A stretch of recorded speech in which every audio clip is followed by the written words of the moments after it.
Okay, let's do it. Hopefully you can hear me. Hopefully this is working. Good morning, good afternoon, good evening, wherever you are in the world. I'm on the overhead mic. Hopefully it is working okay. Tonight, we are going to be taking a look at this. Yes, the DJI Neo. I ordered it yesterday on launch day and it arrived today. Sorry if you're an American. Tough. You can't get them yet. Oh, no sound? No sound? Do we have sound? Someone tell me for sure. Otherwise, I'll have to check on my phone. I'm going to have to wait on the chat now, or I'm going to have to click play. Yes. I can hear you. There you go. That's fine. Hell, so, yes, it has arrived. Sorry if you are an American, you're not allowed to buy it yet. You've got to wait till the 30th. I wonder why that is. We have a suspicion, and we don't really know why. The suspicion is that these ones are made in China, and the DJI Malaysian factory, which seems to now be making most of the products destined for the American market, is not manufacturing this yet, and they're a little bit behind. But that I'm not sure that's true, and it's all a bit weird. But it's odd that supply isn't in the US on day one. And I mean really odd, considering this drone was also delayed, as I understand it, on launch. The hardware's been around for this thing for like ever. So there's no excuses for it not to actually have been in the US yet. Interesting indeed. We will have a look at where this one is manufactured. We believe it's China. So what we're going to do tonight, we're going to unbox it. We're going to get it connected up to an FPV Remote Version 3. We're going to get it hooked up to an FPV Goggles 3. We may tear it down. I don't know how far we're going to go. I would like to fly this before I actually tear it down, but I didn't do that with the Avata. If you remember, we tore that thing down as well on the stream. So let's see how we go. Now, the Neo is available. I ordered the Fly More pack from Amazon. The reason I ordered the Fly More was it wasn't clear that this would work at the point of me ordering it. I had heard whispers and things that we might not get FPV functionality on day one, but it appears we do. But it is worth me stressing that everything I am being told by people who are using this today is that this is not an FPV drone. And in acro mode, it has a habit of just falling out of the sky if you try to do anything even a little bit adventurous. And it's partly to do with the fact of it's got such a small battery. But it's also partly to do with the fact of it has been heavily limited as well. Now, more than anything, it is a camera drone. If you haven't seen some videos on this, I have seen some really cool follow me videos, and I'm quite impressed with how well that side of it works. And I'm going to be testing that out as well. It's quite interesting. I'm not saying you can't fly it in acro. What I'm saying is you're not really going to be doing flips and rolls. It's not the same as the Avata. It's heavily limited. I have also been told by someone I trust explicitly that it is basically unflyable in FPV 4K 30 due to the jittery and latency of the link. It's worth knowing, actually, and something people... And I've hardly watched any reviews on this. And there's a lot of things that people haven't covered on this drone. And they're things that I'm going to cover tonight. And it is about the video system and some of the limitations of the video system as well. Now, for instance, this drone is based on 04. But it is a limited version of 04. There is no low latency mode on this drone. It doesn't have the 100 frames a second modes. It only has the higher latency mode options, so the 40, the 50 milliseconds. No, I bought it. I bought it from Amazon in the UK. It arrived today. So it doesn't have the low latency modes. It's really not a big camera drone. Also, the video recording is highly limited as well. 50, no 60, megabits a second. There's a lot about this that is cut back. What is really interesting, though, is that internally it is basically the same main processing as the Avata 2. So it still has the same Eagle 3T chipset, and it still has the S2 chipset. But yeah, there are limitations. So what we're going to do is start with the unboxing first of all. I'll answer any questions that you guys have got as we move through. Someone just put up, surely this will destroy the Hover Air. Yeah, I've not tried the Hover Air. Interesting. Before I get into this, I've really avoided this selfie drone market. It's not one I've really followed. And I'm sure Hover Air have reached out to me a few times for a review. And I'll be honest, I think I've ignored the email. I went back looking actually last night and I couldn't find them, but it's probably because I've deleted them. Although I am tempted now to reach out and ask, hey, would you like me to review the Hover Air? I have now watched some videos on the Hover Air, the Pro, but the pricing on some of them, you know, this is like £160 in the UK. Those Hover Airs are a lot more expensive than that. A lot more expensive. I'm not sure of their pricing. I should have brought this up before we get into it. But the Hover Air pricing is not cheap.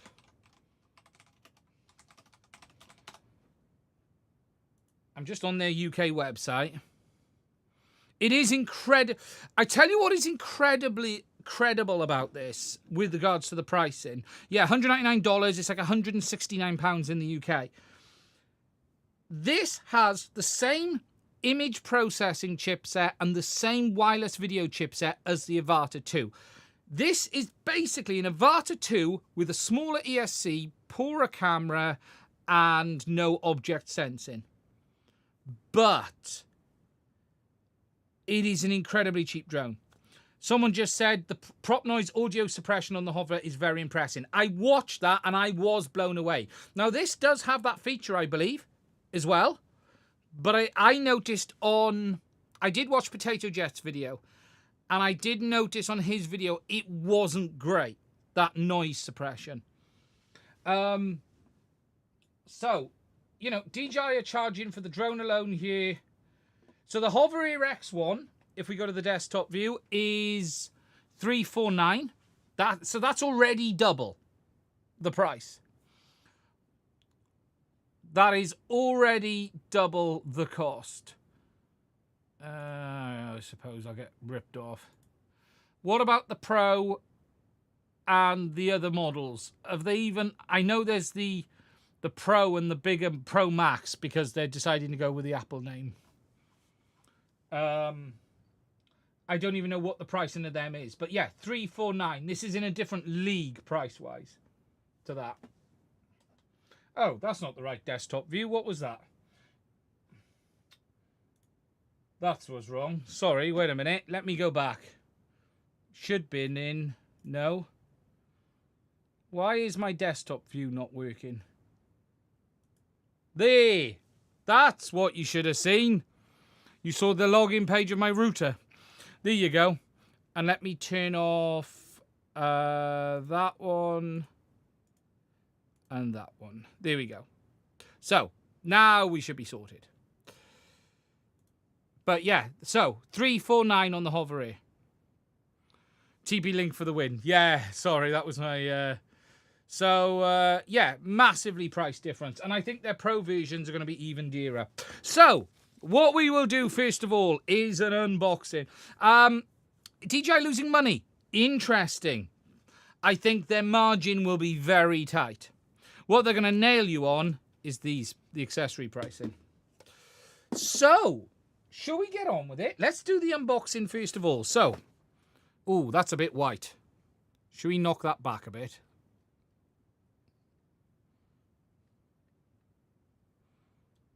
There, that's a bit better. Okay. So, let's do the unboxing. Completely sealed. I haven't opened it yet. I haven't seen it yet. We are going for this for the first time. So this is the Pro kit, or what they are calling Fly More Combo. So this should come with... Where does it actually say what it comes with? Down there on the side. So we've got the drone, 3 batteries, remote controller, RCN3. Okay, so when you get it in the top of the box, there's this little box. In this little box is a screwdriver for changing the props, a cable for the remote controller, and our battery storage charging case. Just remember, with every new DJI product, it's got to have the sniff test. Woo! Oh, yeah. Smell those Chinese plastics. So, we have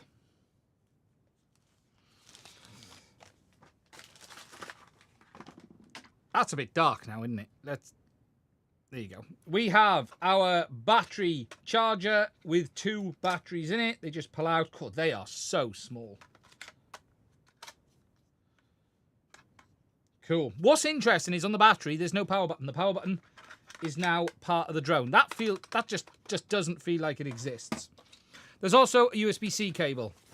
Now, into the box, we have the remote controller, which is literally the same size as the drone.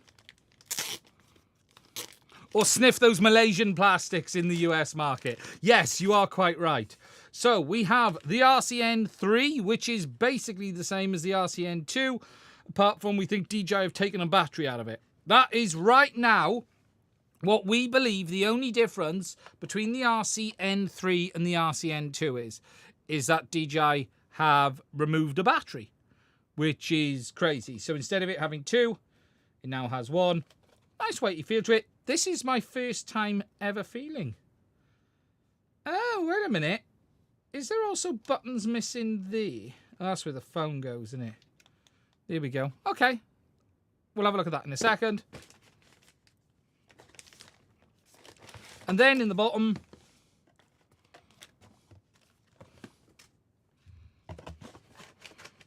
let's work our way through the box. We have the drone itself in another Chinese plastic bag. Ooh, oh, yeah, that one's good.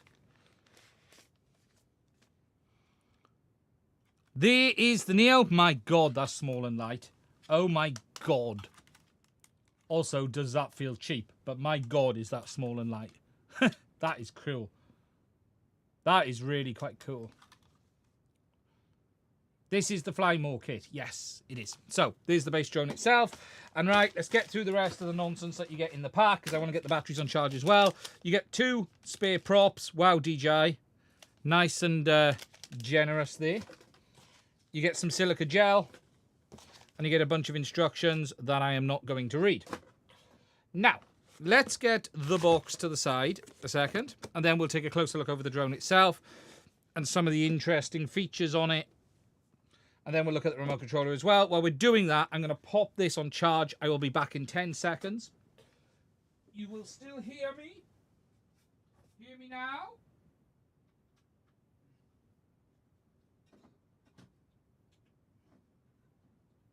That is so light, it won't actually stay on my table.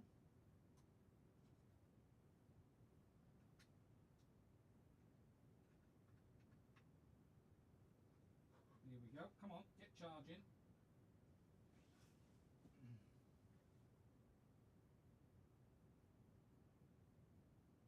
Here we go. Sorted. Right. Okay. Now, at the moment, that is charging at... Let's have a look. Why did it start charging and then stop charging? That's interesting. I'm just watching it from here. Oh, it's swapped batteries, it has. So, just to give you an idea, that is currently charging at... What is it doing? So, it started charging the one battery, stopped, and then jumped to the next battery and stopped, and now it's jumped to the next one.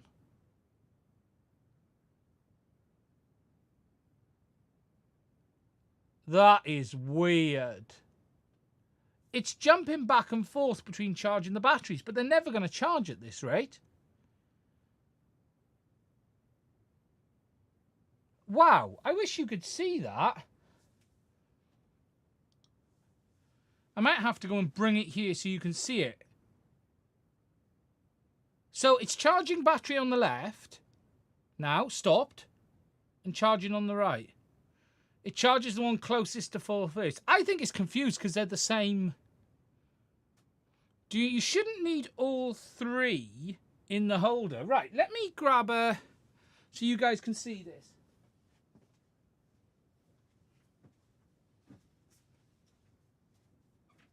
That is weird.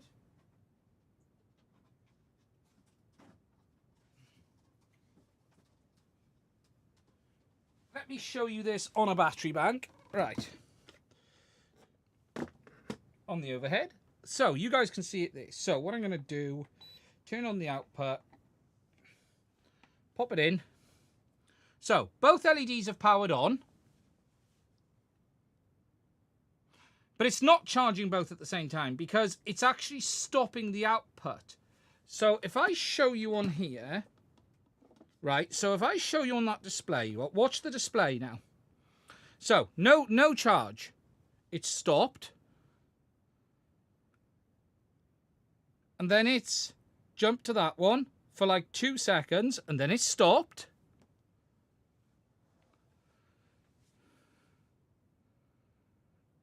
And then it's going to go back to that one. That is dumb as crap. And then it's stopped. Totally normal. Does it really behave like that? I thought it's meant to charge the highest charge battery first.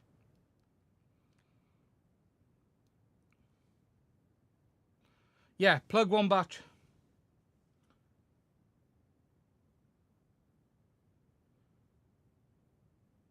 That it's just never charging, look.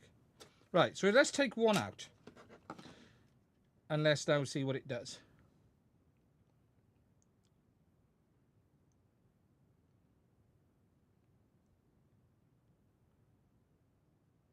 But what's interesting is when you watch it on here, it was shutting down. See, now that's charging.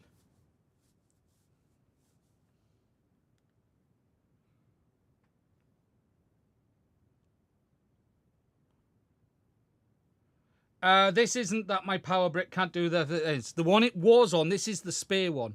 The one it was on does 100 watts. See, it's fine now. Now it's only on one battery. It's absolutely fine. I had this. Someone says unplug both batteries, then plug them back in when it's on. Okay, so 1, 2, okay. It's almost like it couldn't decide which battery to charge first. So now it's charging. Now it's charging both. Wow. That was weird. It's fine now, look, 35 watts.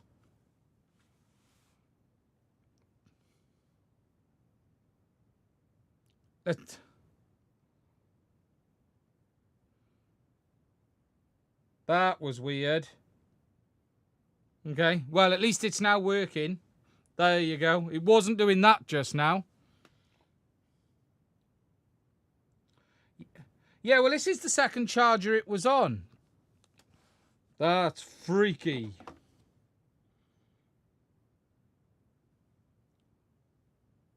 That charges everything at the same time.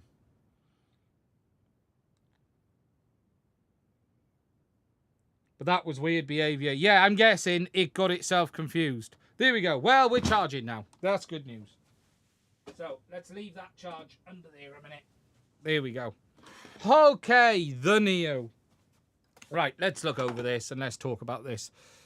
Let's get in. Okay, so the Neo, smaller, lighter than the Avata 2, although there are reasons why I was calling this the Avata Mini, because all of the information that I had on this pre-release was that it is basically a mini Avata in the sense of it uses the same video chipset, it uses the same OcuSync 4 chipset, although everything about this is cut back. So it has 2 antennas instead of 4.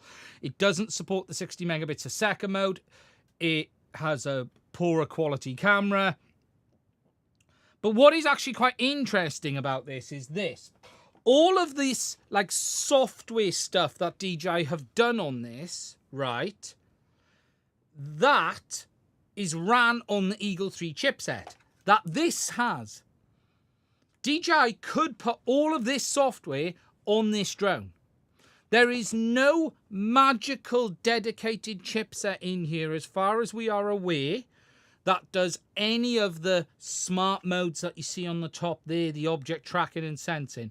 All of that is all ran on the main Eagle 3 chipset that this has as well. The only real difference here, though, is that chipset is doing different things on different drones. So DJI now run their full flight control on the Eagle 3 chipset. The Avata 1 was one of their first drones to do that.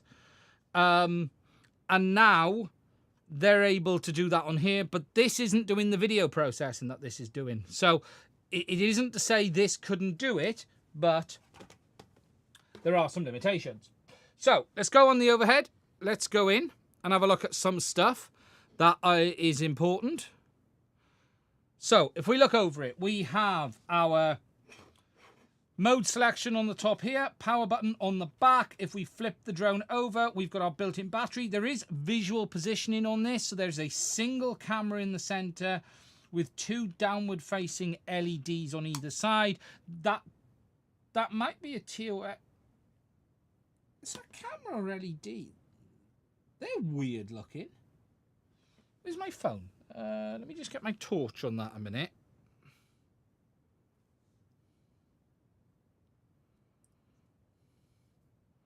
I just want to look at that a second.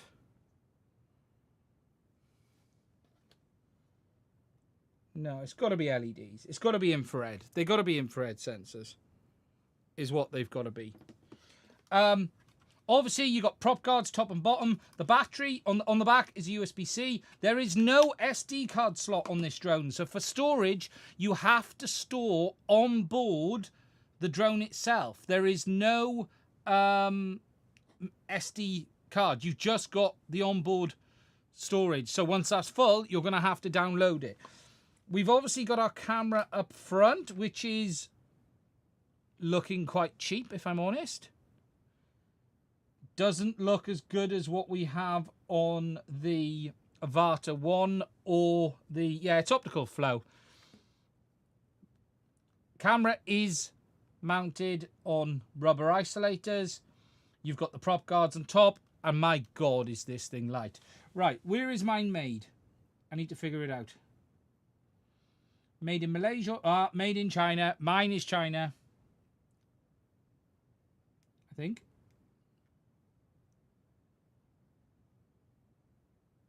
I might have to get it under the microscope. That's their address.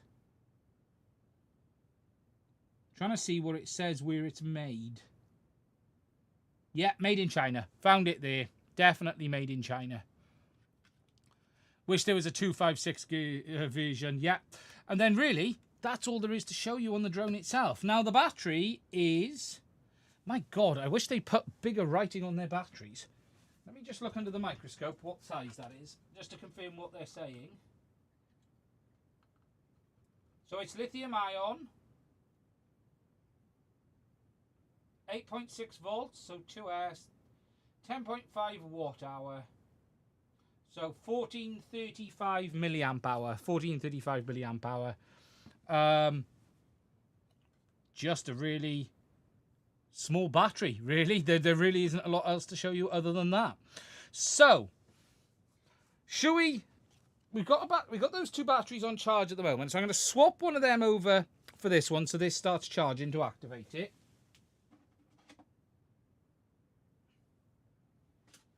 And I'm going to take this one out. And I'm going to see if we can get this to work before activation. Now, I don't know, do you need to activate this on an app? I have read no instructions about this drone. Before we do that, though, let's look at the remote. Should do that first. I forgot about the remote.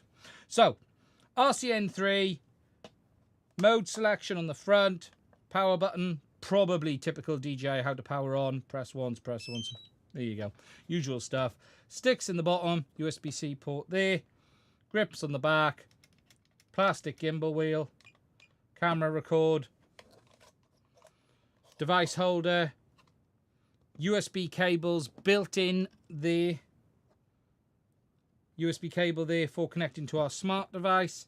So what cable? So I'm guessing it's an Android cable they've included. Yes, it is. USB-C is already fitted, which is good. I'll be using that with my phone. And yeah, really as straightforward as that on the remote. Is that record button glossier than the previous version? Hard to tell. I've not got the previous version, so I can't tell you. Let's put the sticks on, shall we?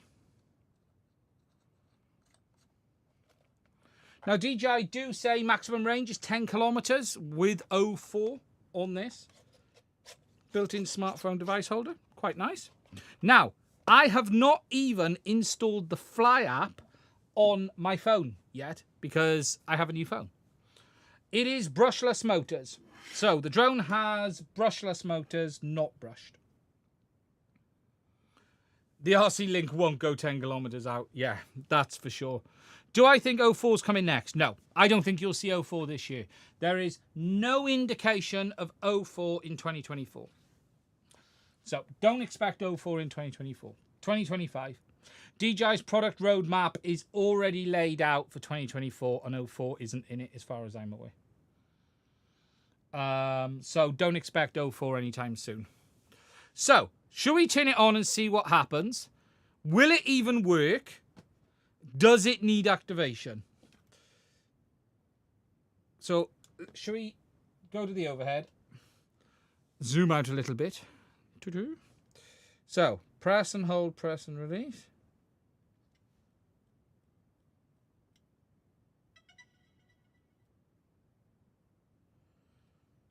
Okay. It's making little lights. I need to check something as well. I was told something and I need to check what it is.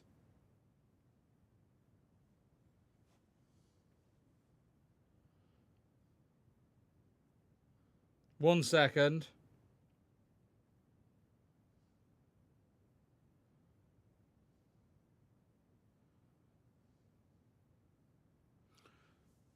I just need to read something because I was told something and I need to read it and check it before I do something. Let me just find it.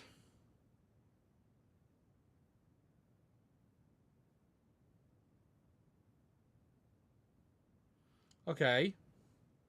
So, now I'm going to press down and hold the power button. Okay. As if I'm binding.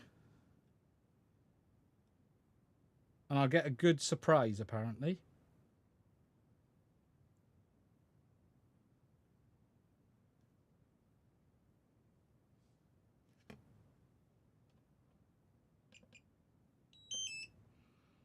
I don't know what I was waiting for. I was told I'd get a good surprise.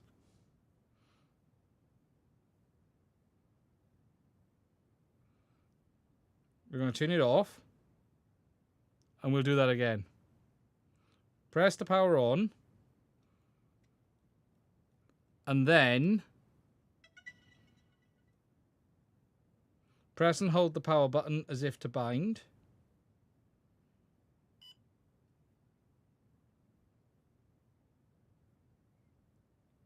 I have no surprise.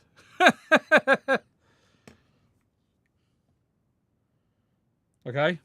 That's not done anything. That was a bit boring.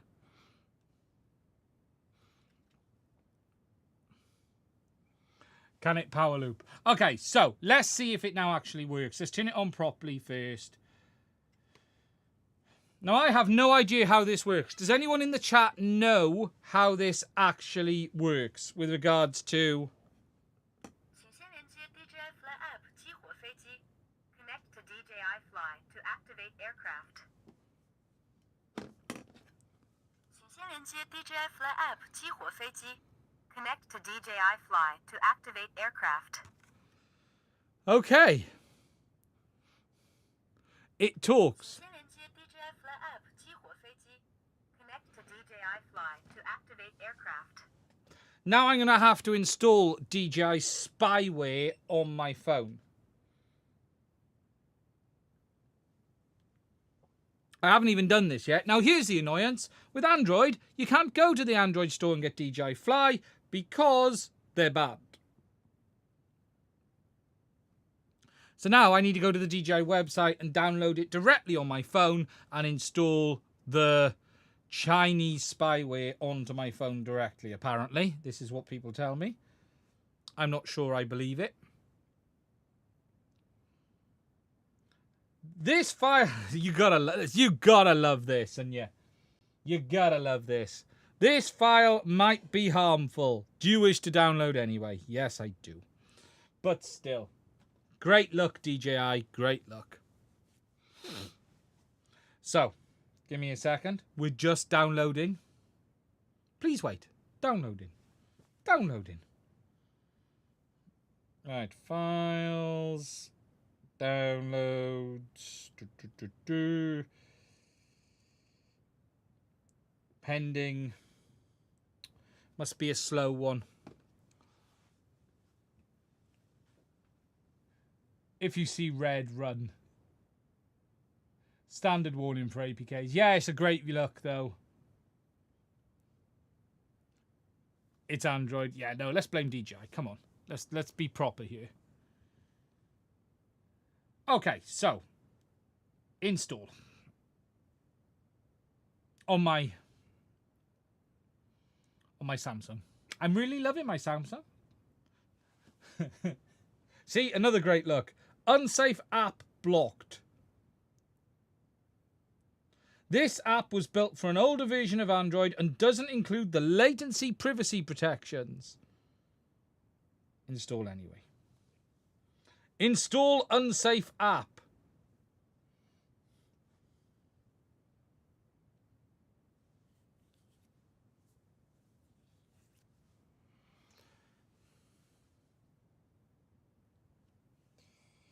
Right, we're done.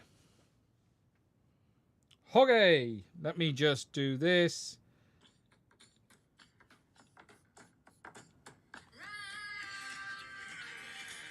Go away. Oh, yes, yes, yes. Authorize all. Take all my... Join the improvement project. Yes, yes, yes. Log in. Right, let me just log in on my DJI Fly account. 2 seconds, guys. What's this tiny keyboard about on the side there? That's... Why is the keyboard... What the frick is going on? What's that about? Why is the keyboard like that? I've not seen that before.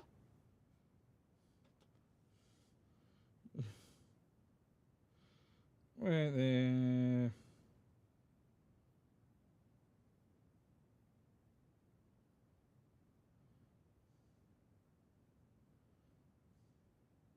Got to follow the terms and conditions. And enter password. Now I got to remember the password for this.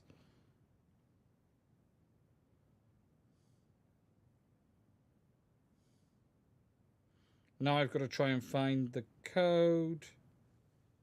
I can't read the box. Why is it I can't read the box? USWS. USWS.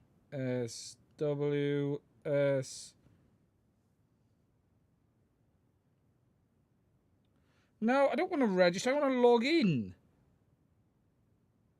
Oh, it's got my email address wrong. Why have I got such a tiny keyboard?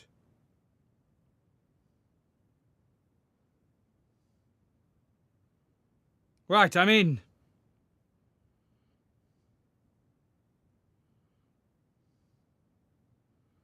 Right, wait a second. We're getting there. We're getting there. I just need to be careful because DJI also tends to pop your location up on the screen as well.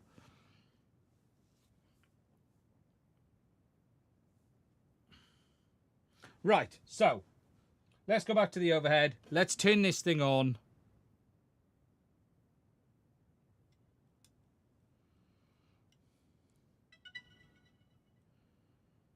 Now, let's just wait and see what happens.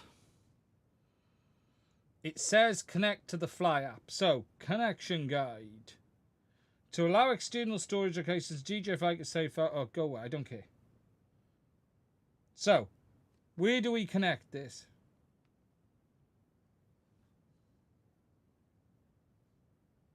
How do we connect this? Oh, I tell you what it possibly is.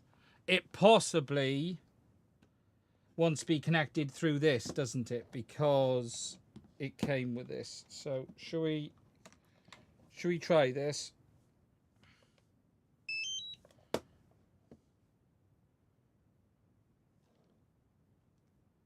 Yeah, so that's now connected. We're plugged in.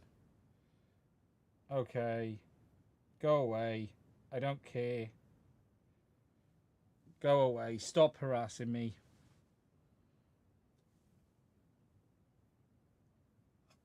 Why is the drone not showing as connected? Yeah, you can connect to your smartphone directly too, but it doesn't seem to. Oh, just it really doesn't want to do anything right until I allow these settings. Now that was interesting. It wouldn't do anything until I allowed the privacy options. Fuck you, DJI. Fuck you. Yes, we're going to activate.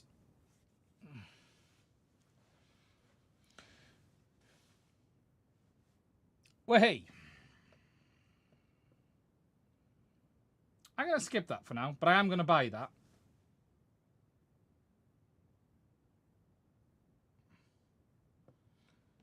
Oh, we have new firmware available. Okay, so we need to update. So we need to let it update now. Let's do that a minute. Okay, so if you've got any questions, so the price is actually $299 and your soul, or the soul of your firstborn. Yes, it is. Max altitude, high enough to piss off the government. Yeah. The price is incredible. Look, there are many things I am going to slag this thing off in a heap for. I can warn you now because I just know. However, the fact of the matter is they are gonna absolutely destroy the likes of these people. This is over. This little market that the guys have had, it's over. The DJI have just walked in and exercised their strength and just gone, nope, we're owning this market now. I saw a really good video about it following a guy on a mountain bike through woods in Germany. It's in German, and I was really impressed with how well it worked. I did watch Potato Jet's review, and it's just like, it told me a few things I wanted to know. Mad, I've had it's 24 hours goggles. I've had it 24 hours, goggles and controller, can't do flips or rolls, won't fully drop the throttle. Have you heard of this? Yes. It is what is being called assisted manual mode. You do not have full manual mode on this drone. You have an assisted manual mode. It's for cruising around. It is not for flips and rolls. Now, I did warn people of this on my early video that I put out. You do need to register. Have I heard any more info regarding the 04 blackout update if the new firmware has fixed it? So, with regards to 03 and Goggles 3, I put a video out last night.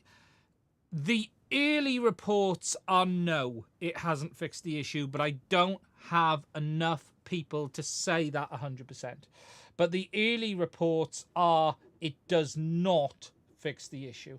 And in fact, it has introduced a new problem that some of the menus are now in Chinese when they shouldn't be. And I haven't even tried that yet. We'll look at that in a minute.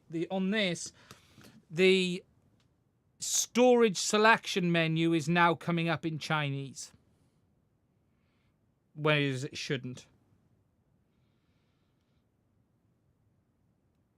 I should have a picture of it, actually. 1 second. One of the guys on my Discord sent it to me. Mr. Brandon Beans, no less. So if I put this up here. So this is, you're in English, right? Yet they've put Chinese menu options for the SD card storage.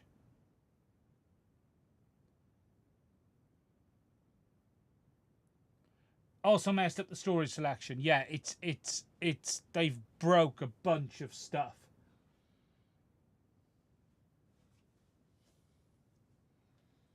Okay, so the update is complete. Neo firmware installed. Right. Let me get my phone into the holder a minute.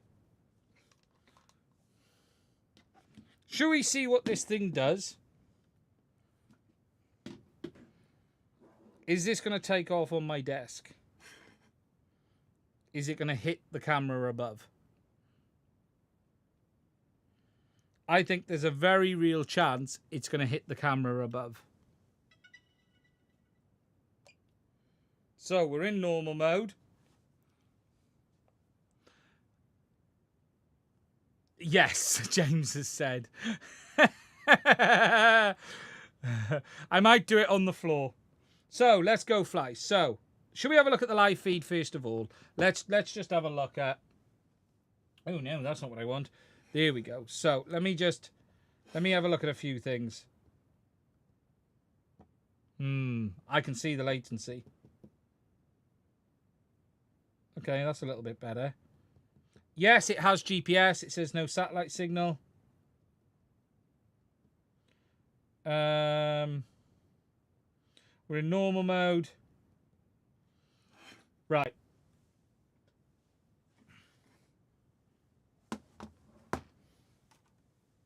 Let me take it off there. Let's see.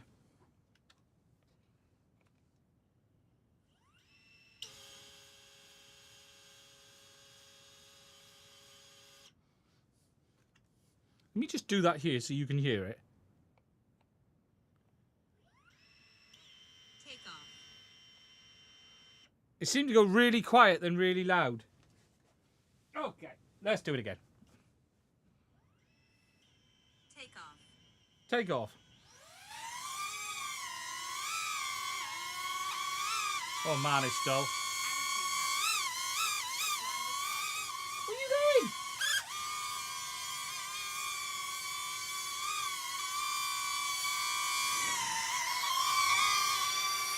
Man, it moves around. You gonna stay there now? Okay, stay in there now.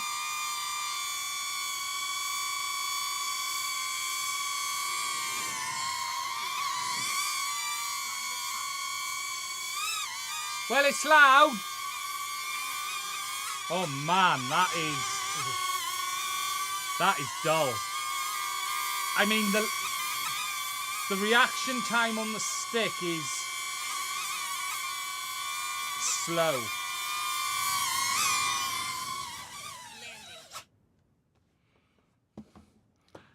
It does sound like a little low quality whoop. Yes. I wonder how fast it. Let's try something. Yeah, it turns off almost instantly. Okay, that's pretty good. Same with iPhone controls. Controller 3 was solid though. Interesting. Need to crank the forward gain up. Haha. Okay. That works.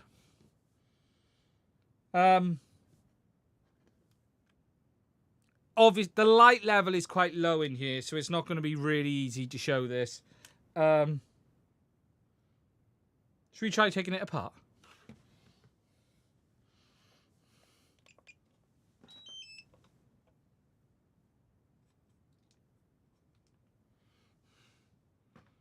Goggles time, haha. Oh yeah, let's do goggles first.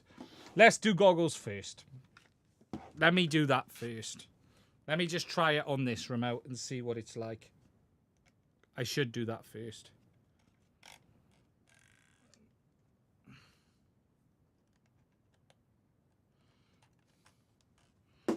Okay, so we're going to need to power up the goggles 3.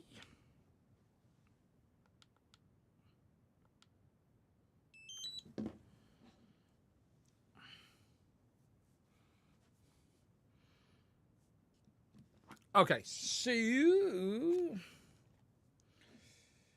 yes, you can use it with the FPV Remote 3.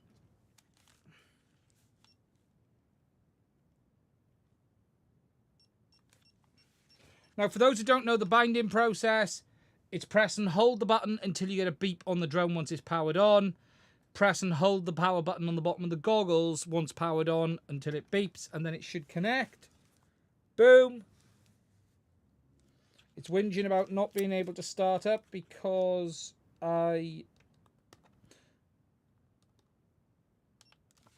Okay, let's power this remote on.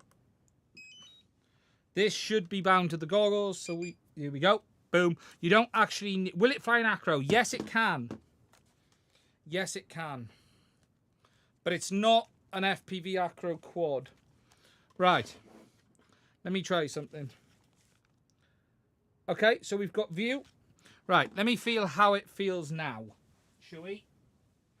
What mode are we in? Let me just check. Normal mode. Okay, let's try it now.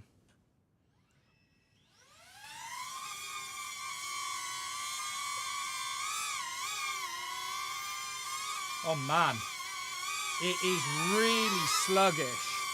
It's like, it is like...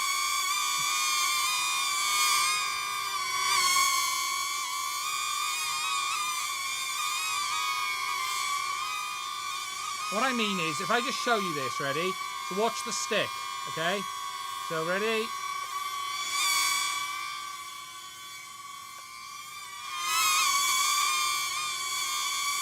Everything is quite... Okay.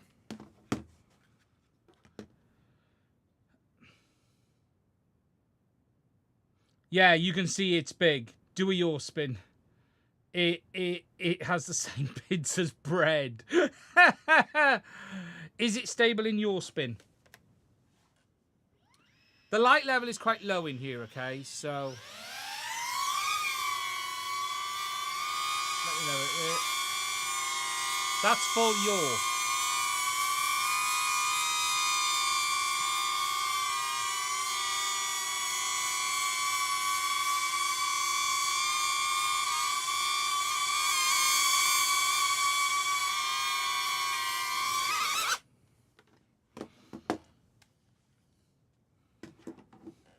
Should we tear it down and have a quick look inside? Yeah, I'm not going to put it in acro in here. This room is a bit too small for me to put this in acro. Gimbal speed change fast. Let's have a look. Oh, you can't use the remote without that. Flipped into sport. Yeah, should we try sport? We could try sport. Let's just try it and see what it's like. At the end of the day, it is going to be very dull in normal mode. It's designed for new users. Let's be realistic here. Should we shove it in sport? Let me just find sport.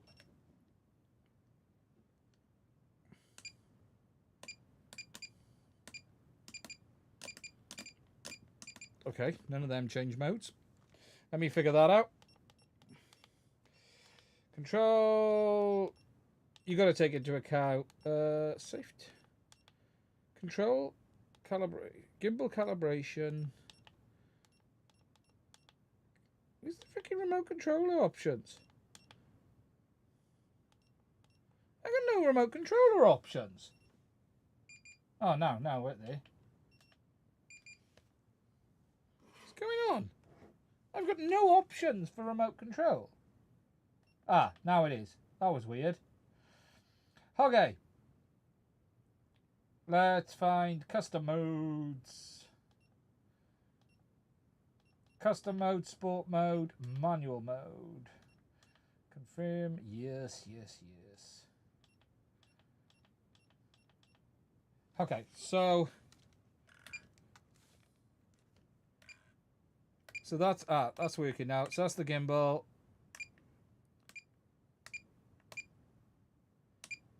Interesting. So we're in sport. Okay, let's try it now in sport.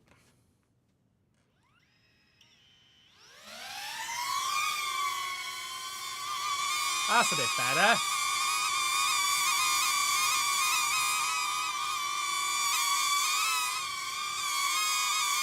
I tell you something, it's still hesitant. Right, watch this there, ready? Okay. Watch the stick. It's like it's picking up the ground it was, because it was quite close.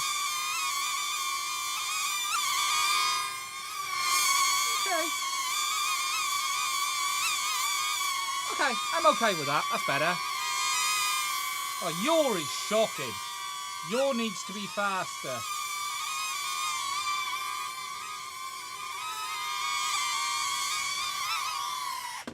Your needs to be faster. Right, let's see what we can do.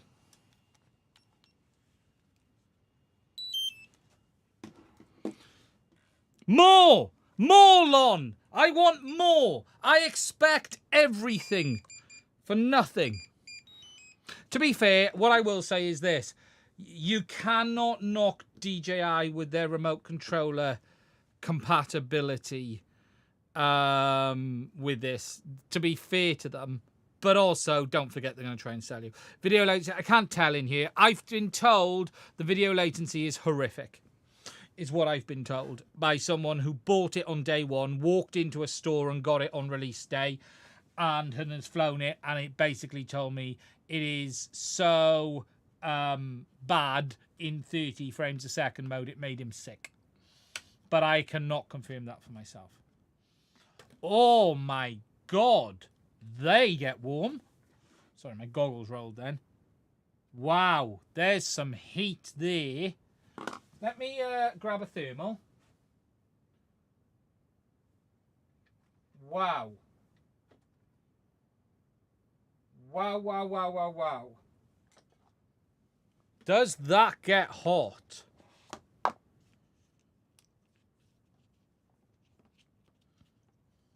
Or what? He says.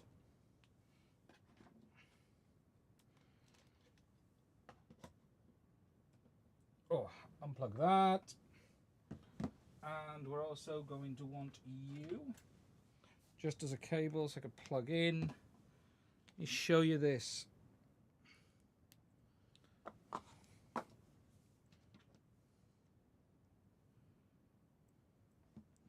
So, if I go to the overhead, just to show you guys this.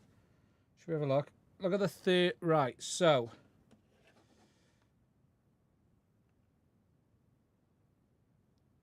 Look at the temperatures there. So let me just put that where you guys can see it. 48. That's where the ESC is as well, that is. If we look on the back of the battery, it's not shockingly hot. But wow, look at that there. That is... Look at the heat profile. Look at that. That's cool. If we now flip it over, what do we like on the top? You can now see... You can see where the heat in the case goes. I can actually show you guys this a little bit better than this. If I actually do this, right?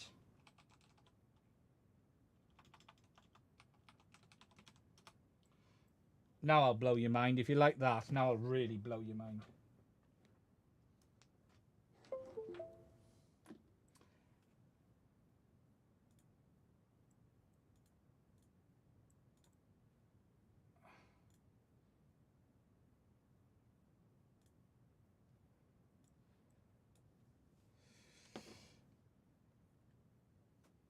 So now I'm showing you on the desktop view. Now, this is a paid app, which I've been very kindly given, which works with the thermal cameras. And, yeah. This is the P2 Pro. Wow, you can really see the heat there. Really cool to see the effect on the arms, the battery. We've got no tracking on at the moment, have we? So, track the maximum. Track the center as well. So, you can see there, you know, we've got the highest temps over there. Can I put the battery on a scale? I will in a minute. Yeah, Infrared P2 Pro. I have a video on this camera. This software is not free, though. The software I'm showing you here, IRCam, is a paid piece of software. It's about it was about $100. It is incredible, though, this software. The guy who makes this software really has done an amazing job. This software is so powerful in what it can do. It's crazy. You can even do picture-in-picture on it. So you can add a region of interest. And you can even do a dual color palette. So you've got region of interest. And if let me find the second dual color palette. Where's the option for the dual color? You can change it so you've got different thermal windows. There you go. So if I do a dual color palette, so where's the dual color palette box? Oh, it's Inferno as well. If we change it to black red. Right, so I can change this to a different palette. So I can do lava, I can do iron, like we're on. Or we can even do things like medical, so you can even change it that you can look at different bits in different ways. We can make that larger as well, so we can look at different parts of the thermal image in a different way. But this software is called IRCam, and it is freaking incredible. It really is. Anyway, enough of that nonsense.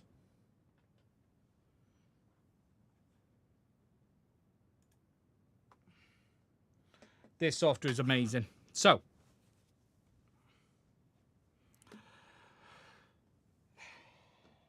should we try and tear it down? Let me get me trusty iFixit screw kit out. Probably going to want that one there. Let me find the right button. Okay, so if we look inside, we have the prop guards. Let's pop them off first of all.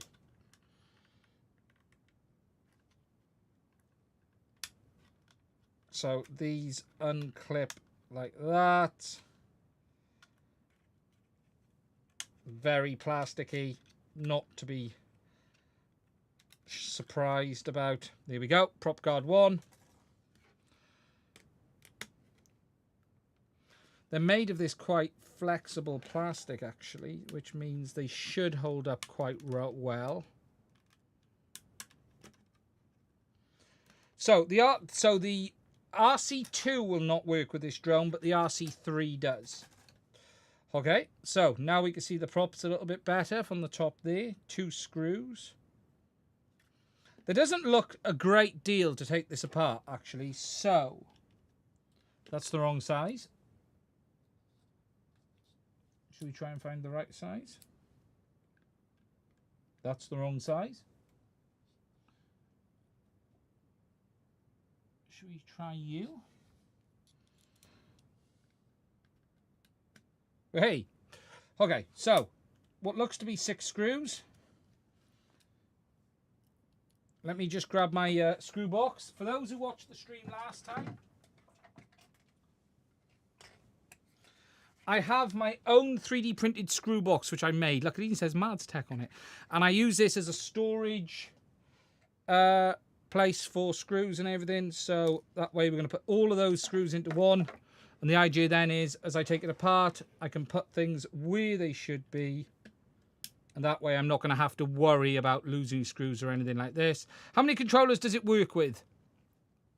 So, today it works with the RCN3, the FPV Remote version 3. There's a couple of others. I'll need to go on DJI's website to have a look. Now that's interesting. Something to note. Those two screws are longer than that screw. Okay, so I'm just going to place them in a slightly different place. So these are the shorter ones. And what's the one at the front like? Let's have a look, shall we? I'm going to put the front ones in a different place again. There's one more for me to get out, but the one I got to get out has some sealing compound on it as well. So we need to be careful. So there's that. So we've got one here which is like under protection. You've got to make sure you always have protection. So just to show you, that one there has... Yeah, it's the 04 ones, as Lon has said. So it's the DJI RC. Here we go. Got that crap out. And then we can undo that one there. Okay, so that's those screws out. Now we need to just have a look at how this all... Right, so that separates off at the sides. Right, let me check something. Is there a screw under there? Ha ha ha. I have a suspicion there is.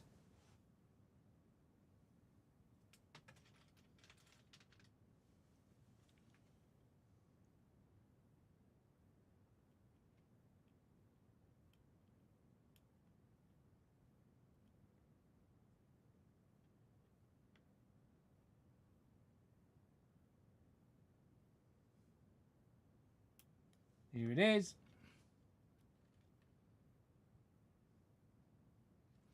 Nice little sly one, DJI. Nice lead for that one.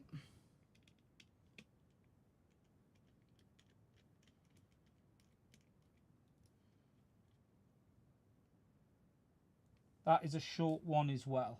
Okay.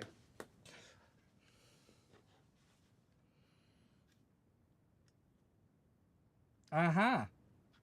I found another one. I found another two. There's definitely one there. And I suspect...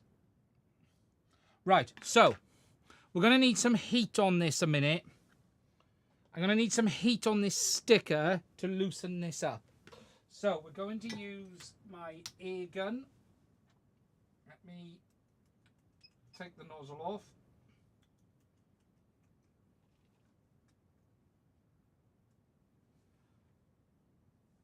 When I can get it off. Come on. Don't fight me.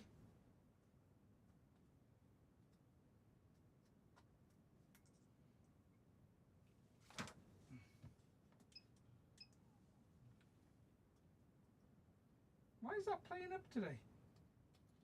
Right, thank you. Right, if we turn it on, we're going to use some low heat.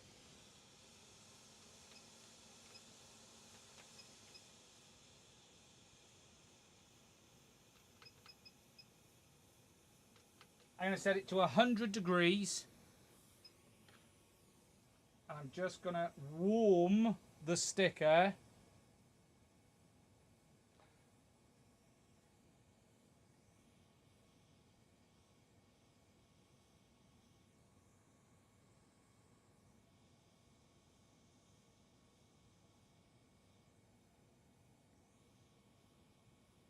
To allow us to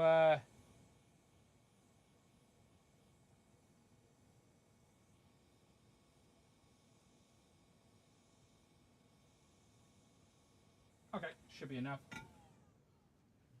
So the idea of that is to warm the adhesive, and that should allow me to then get under this all a lot easier. There you go. And then There we are. That allows us to get to the screws that are that side there.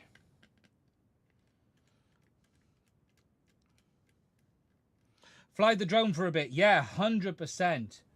100%. You are right about that. Same length as the others. Careful with the stickers, it keeps the drone together. That is funny. Okay. Now the next question is there a screw that side? Because there was one that side. Is there one there? There is.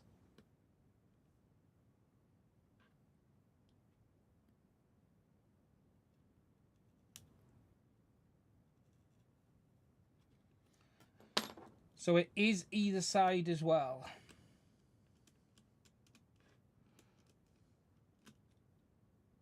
Are the motor wires exposed? Yes and no. So the motor wires are there, look, on the bottom of the arm. So they're exposed, but they're not. They're in like this covering.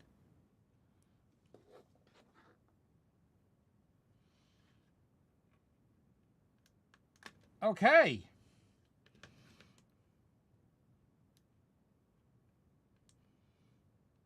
Here we go. Let's try to come out a bit so you guys can see. Sorry. So, there we go. Starting to release. Certainly not as bad as the Avata to tear down right now. Ooh, need to be careful. There is a wire crossing from the top to the bottom. So let's just be aware of that. Looks like this needs to come out around that power connector. So what you're going to need to sort of do is go backwards with this around that. Ah, I tell you what there is. There's a sticker. Huh. Okay, DJI, that's a sticker to cover up where the battery connector goes.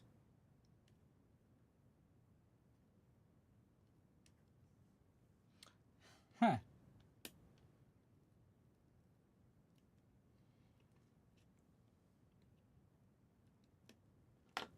Not that easy to get off. It's going to want a little bit of heat.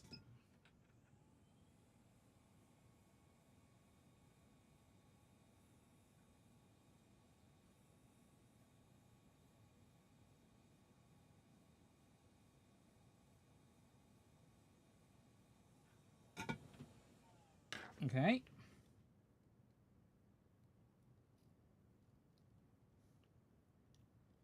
DJI, there we go. Saving money on pieces of plastic so you can get the drone apart. Right. So at this point we need to be careful. If we look up, there's a cable that runs to the underneath for what looks to be the vision positioning module. So we need to be a little bit careful of that. There's also lots of nice DJI thermal compound in there. Lots and lots of nice DJI thermal compound in there. So the question is, how do we disconnect this ribbon cable?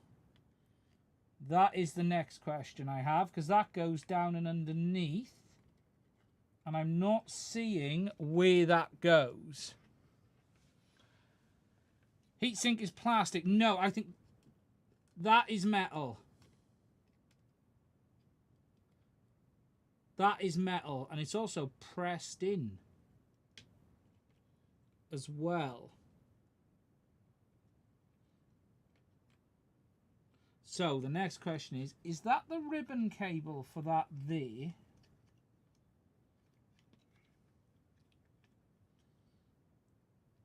Interesting. So what we can now see inside is we've got our ESC at the back, our power input ESC. We've got our main chipsets here, here, and here. We've got our wires for our motors either side, there, and there. You've then got your two antenna connectors there. A third antenna connector up here for the Wi-Fi. Because remember, this drone does have Wi-Fi on board.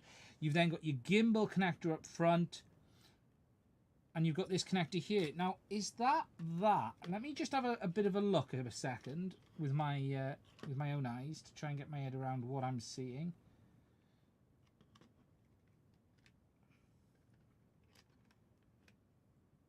Okay.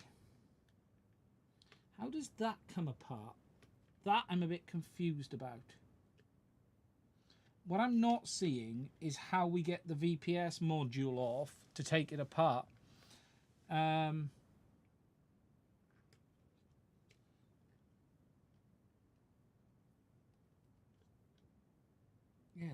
that's like pressed in. That has been pressed in plastic, that is. So what you've got is these little plastic nibs all the way along, so they're not coming off. What I'm not sure of is if that connector there is the VPS one and the cable folds down. Let me just get it under the microscope a minute, guys, just so I've got a view. 2 seconds. Sometimes this is where I need the microscope to be able to do some of this kind of stuff. Yes, it is. Okay. Right.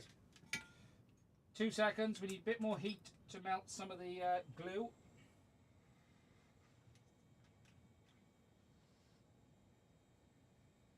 Probably need a bit more heat at this point.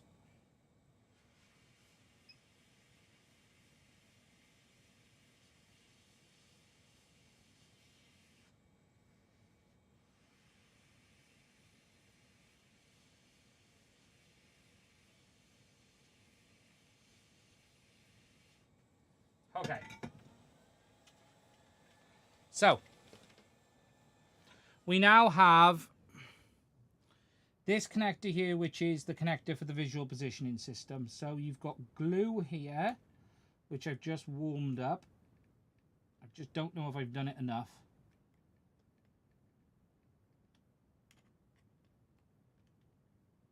I would say no. At this point, I would say I haven't warmed it enough. 1 second.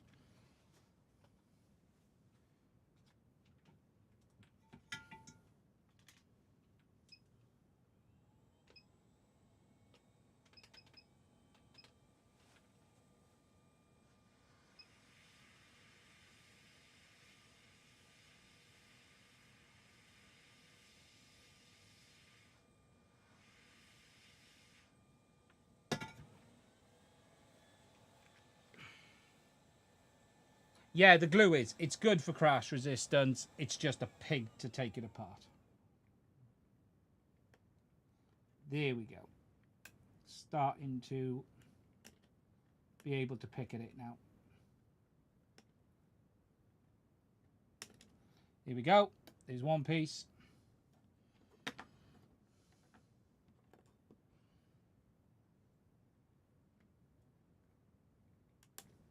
Here we go.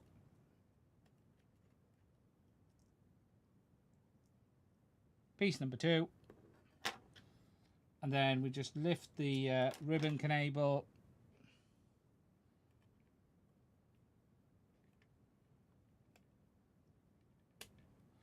Ta-ta! There we go. So that comes off like that. That allows us to remove the bottom section of the board.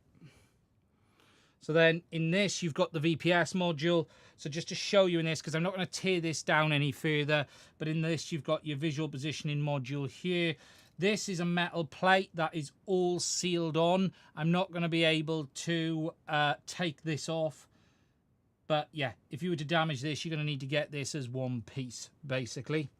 So then we have the inside of the drone. Now in here, we have some more connectors to look at. So we have our gimbal connector up front, which we'll undo in a second. We have then our motor cables. It's going to be very hard to actually get this board out, I think, the way it looks designed. But let's see. There's also another cable going through there, which I'm guessing is for the GPS. So I think what we'll do next is we need to warm this one, get this one off. So that's my next challenge.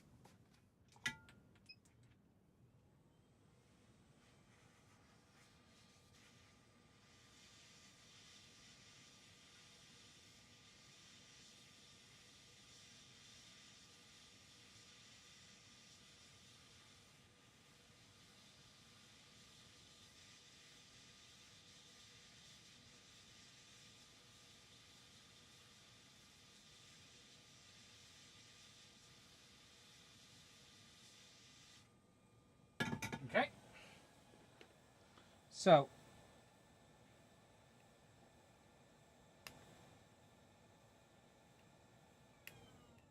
again, that's our first cable art connection.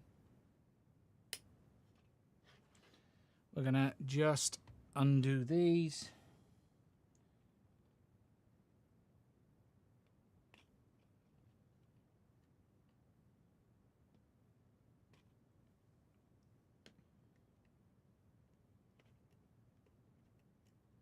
Here we go. That releases the cable for the gimbal. Now we should, all being well, if I remove these two screws, be able to take the gimbal module out. Actually, there's 4 screws for the gimbal. So there's 2 at the top and 2 at the bottom. So let's, if we go 1, 2.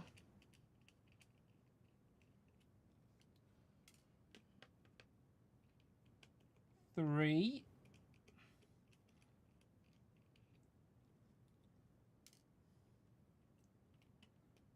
And 4. I'm getting him. Where is he? There he is. We should then, all being well, be able to get the camera module out. There it is. It's loose. I don't know if I can actually get it out of that hole.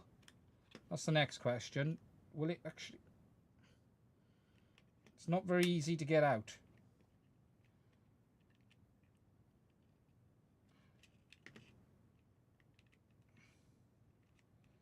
Okay.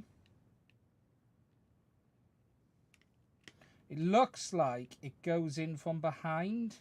Yeah, it goes in down in there and then out. We'll have to do that in a second. Okay. So, we've got screw-wise pointing this way. 1, 2, 3. Okay?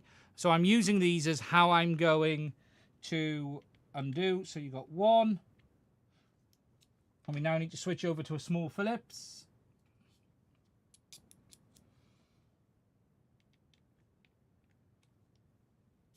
Cheers, DJI. We love things to be confused with different types of screws. So 1.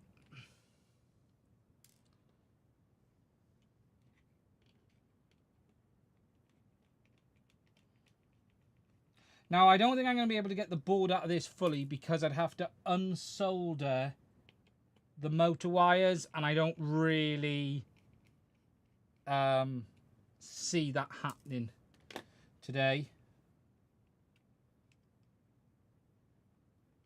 Okay, so let's see what we can do.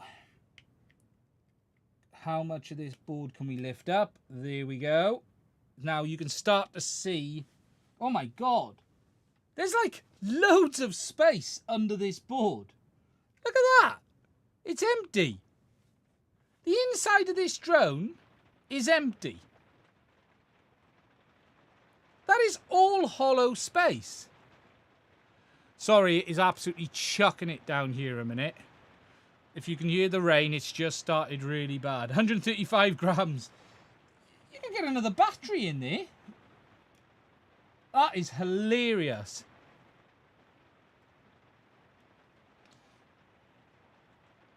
Okay, so can we get the camera gimbal out now?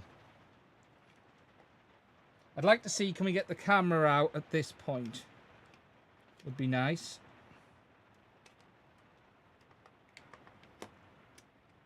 Yes, we can. So, there is our gimbal. Our wiring on the back. Our motor on the side. There it is. Not a lot to show you. No, this cannot be connected to an 03 or an 04 air unit. It's a completely different connector. Right, now you can see inside the drone. And what I mean about all that free space, let me just put that back a minute. There you go. Now you can see inside the board. Look at that. I can get my finger in there. I can definitely get me pinky in there.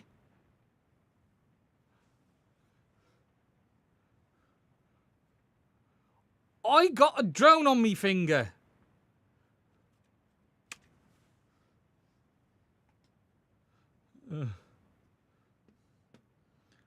That's incredible. Go for it and solder it. Let's see how much the beer airframe weighs. I tell you something, this is probably a quad I can absolutely see people reframing. The Avata and stuff never made sense. Doing the Avata was all too complicated. This sort of is asking for a reframe kit.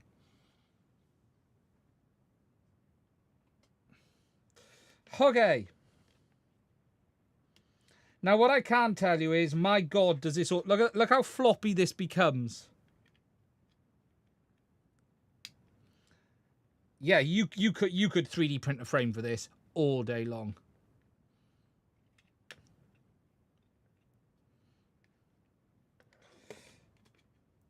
You could absolutely 3D print a frame for this. So, in there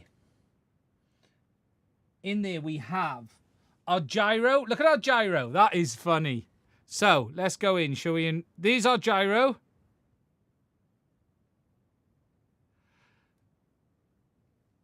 So the gyro is mounted on the bottom of this plate and button area. There's your IMU. Soft isolated, look. So if I go on here, look. Soft mounted on rubbers. DJI have literally just put the gyro on there like that. Your IMU.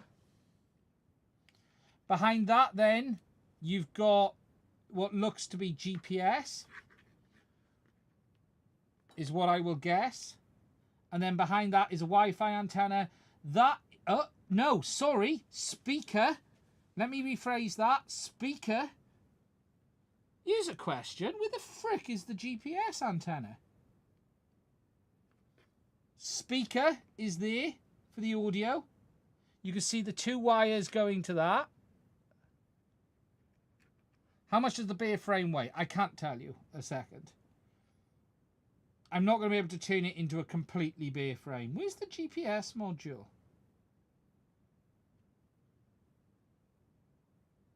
I'm intrigued.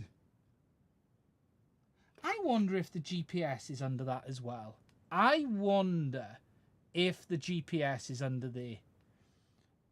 But this got the LED, so where would the GPS antenna be?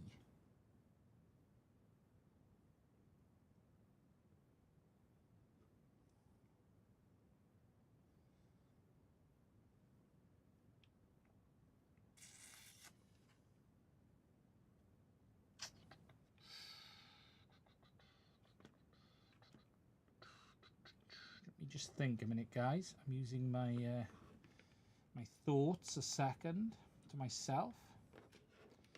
Let's see. The only way to get that board up and out the way is going to be to unsolder these on this side. I don't really... Is that a piece of foam around it? I'm not sure, Lon.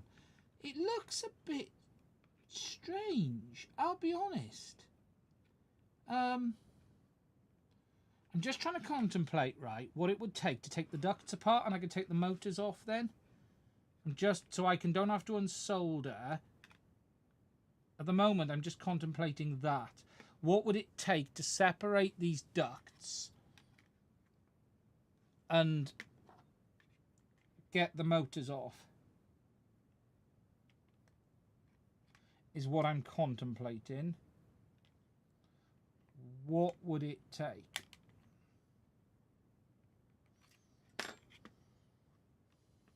But that, I think that's glue. I think that's glued. Desolder it, you know you want to. Yeah, well, I might need key refresh at some point. I don't want to. I'm not going to be able to. Well, there's many bits I'm not going to be able to put back.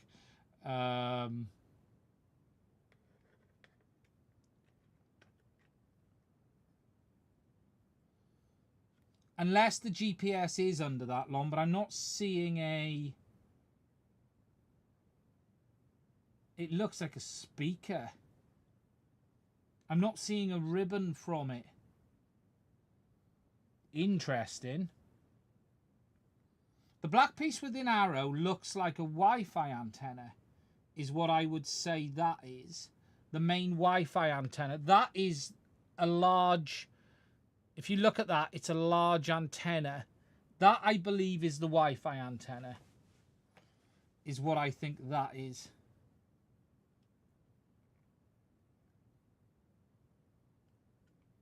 That's what my money is on that. What I just don't understand is where the GPS is. Interesting.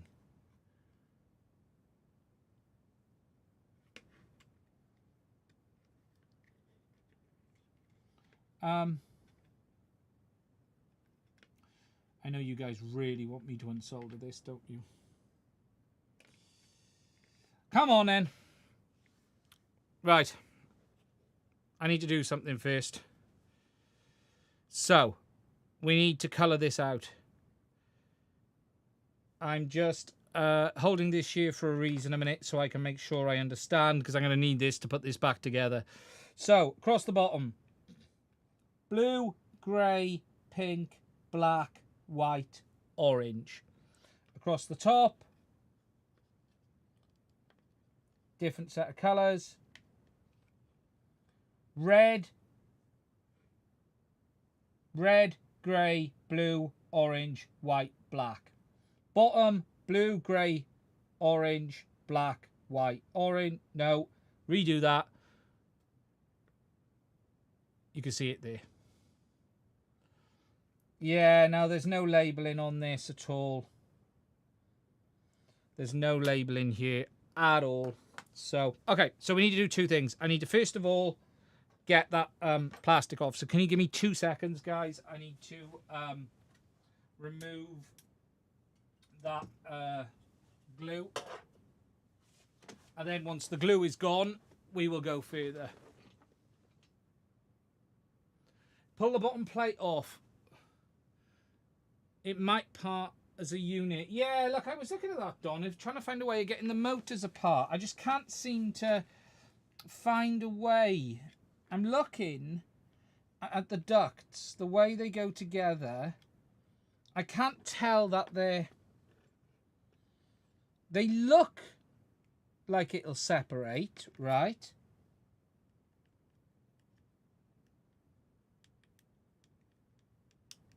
Like if I show you how much movement there is in this, it's a bit horrible.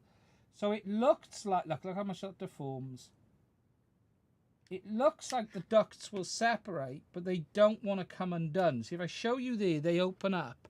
Let me refocus.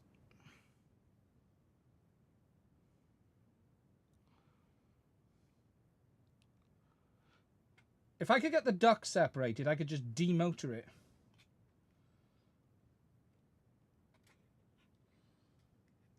So that is under there. I think I'm going to do a lot more problems trying to undo these than just unsolder. Personally, I just, right now, I think if you look at that, it just doesn't want to pop apart at all.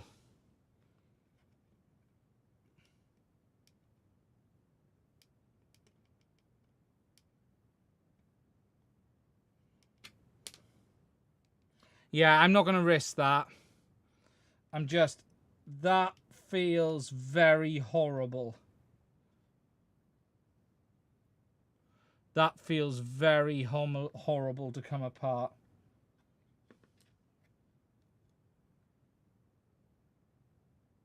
Just looking.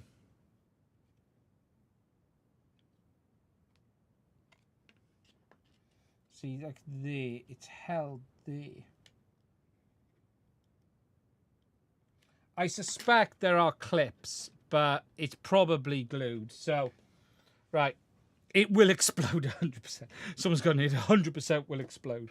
Right, let me just get my phone out as well, because whilst I did that on stream, it's easier for me to have pics of this stuff as well for reassembly, just so I will fully remember. So that's that side, and then if we flip it around,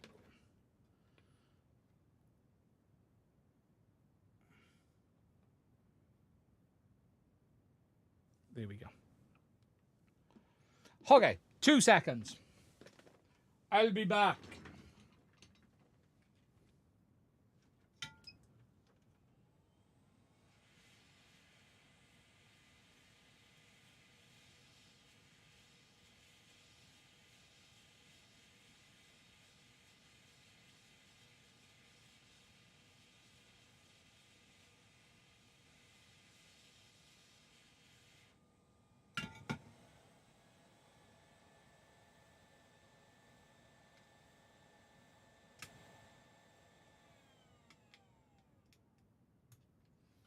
Oh, still not there.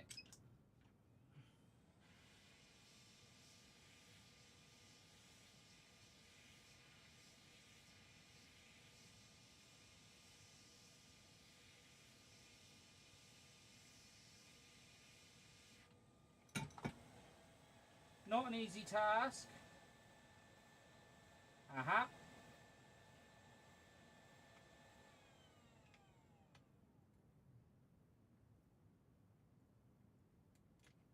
There we go. Side 1 done.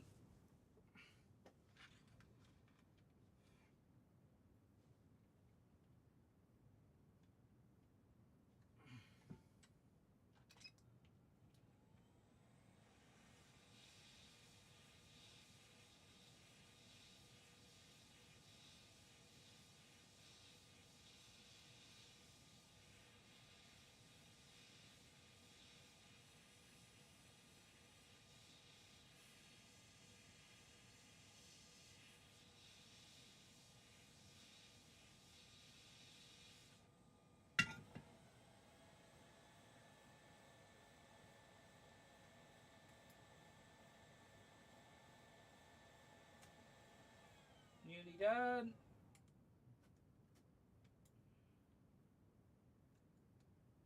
Side 2.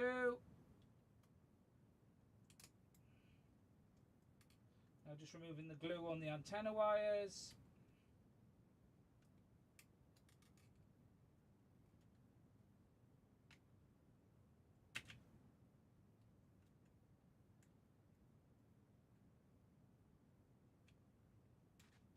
Yep. Okay. So. Whee. Okay.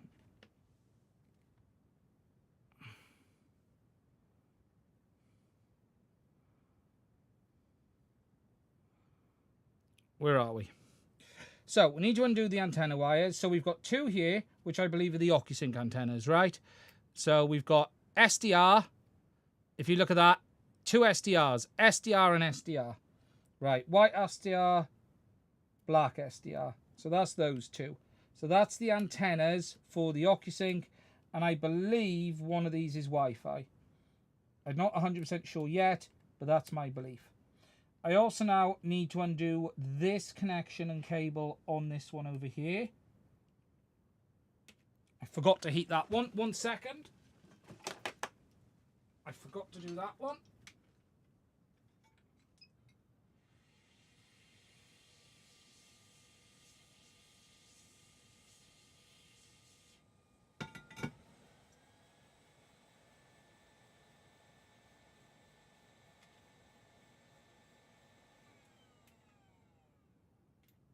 Which is for the IMU and gyro.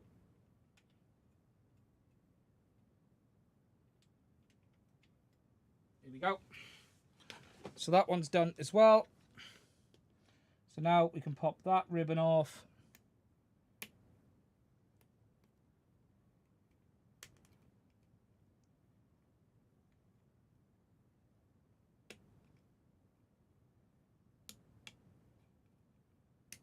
There we go. So now this just leaves our motor wires down here.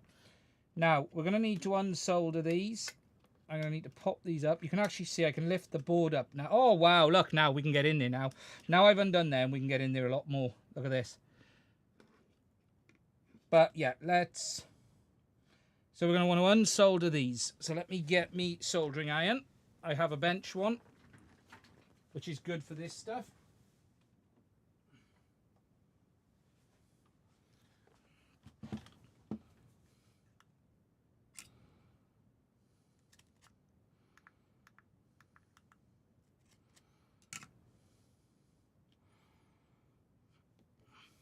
Need a bit of weight on this, if I'm honest, as I'm going to hold it. So I'm just going to pop that there a second. There you go. That gives you a good view.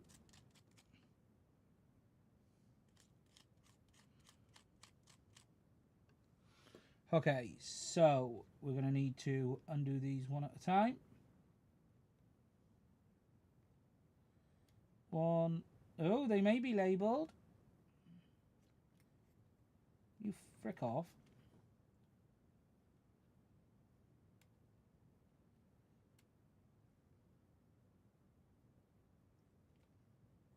Two. Tell you what, that's a pain in the bum because it just moves around.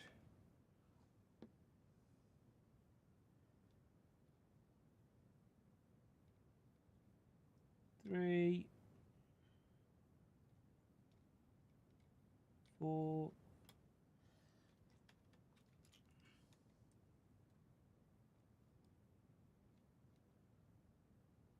Let's get the blue one out the way. 5. 6. Go.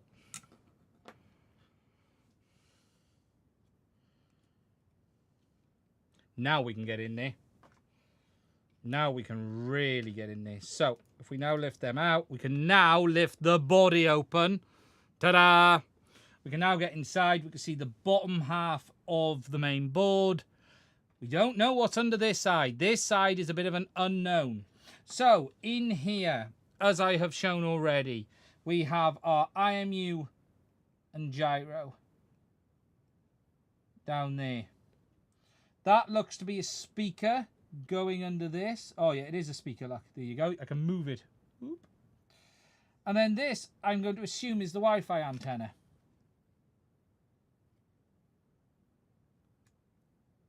I wonder if that's Wi-Fi and GPS in one. Unless it's the GPS antenna. Bit weird. So, what do they say on the board here? On the 10 board. What board are you reading? It says GPS. Where are you reading GPS? Oh, did it say GPS on one of these connectors? Oh, it is. Yes, you are right. So, there we are. There we go. GNSS, SDR 1 and 2. So, where's the Wi-Fi antenna then? I wonder if the Wi-Fi antenna is in here. I wonder. So, GNSS, correct. So, this is a SDR is the OcuSync. Ah, oh, I wonder. I bet they're not using a separate Wi-Fi chipset. They'll be using OcuSync to do the Wi-Fi as well. That would be unusual. They haven't done that usually, but okay, we'll look at that. So, yes, GPS antenna, patch antenna. It's not a patch in this.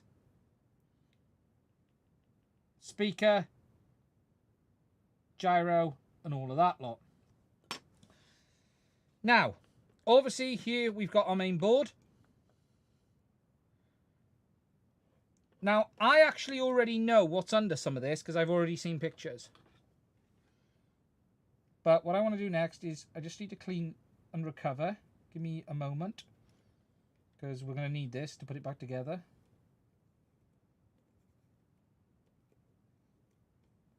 I like to retain as much of the blue stuff as I can get. Okay, so for those who want to know what is under here, I already know what is under some of these, right? Because I've already seen this apart. What I haven't seen is the other side apart. The real unknown is actually Get off. The real unknown is this side. Now, we can't get in that can. That's a non-removable can. That's interesting. There's also another big IC there. I wonder what that is. So, should we go onto this side first of all? You guys will want to see this, so let's go. I already know what's under here. Under here is our OcuSync chipset as well as our Eagle 3T. Okay, so that is what is under this side.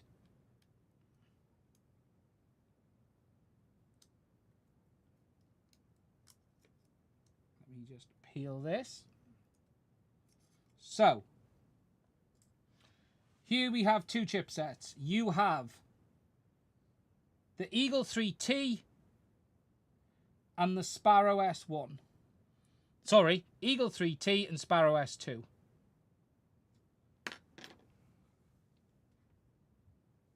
So, let me just grab a minute. So this one here is the E3T.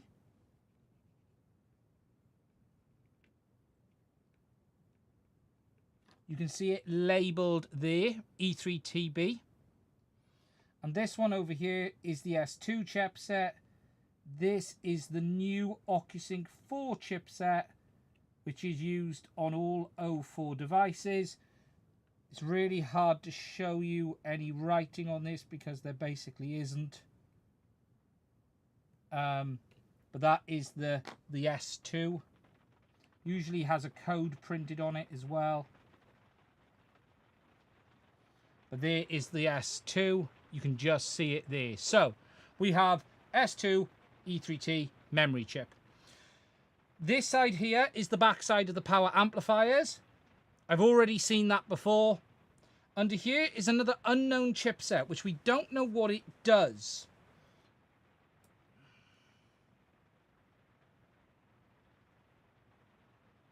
Yep, we'll have a look at the microcontrollers for the ESC in a minute. I'll get it under the microscope.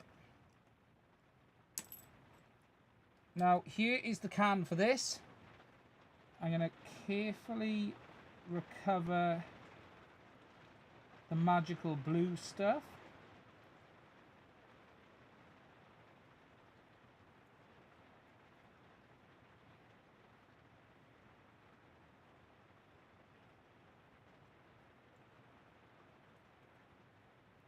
And then I will clean that up and show you. Right, so under here is a new chipset that we've not seen before, and we don't know what it is. We don't know what that is at all. We need to understand it. Now, under here is just a little bit of PAs. I'm not going to pull that off. There's no need to. I already know what it is. The real unknown, and the truth of it, is what the hell is under here. Now, that might be an IE1000. I am expecting the IE1000 to be under here, but let's see.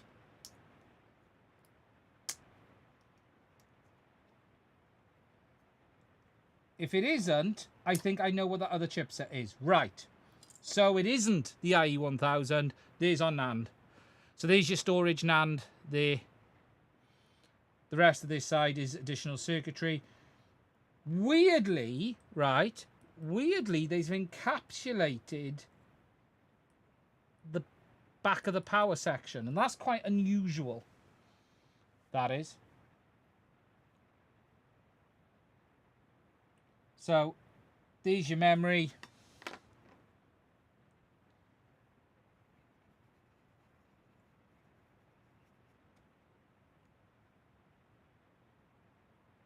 I'll get the microscope so we can have a look at these in a second.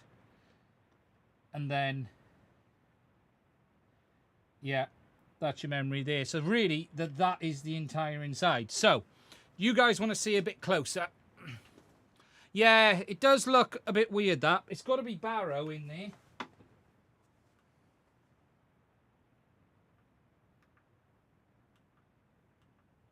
Two seconds. I'm just trying to shut this soldering iron down.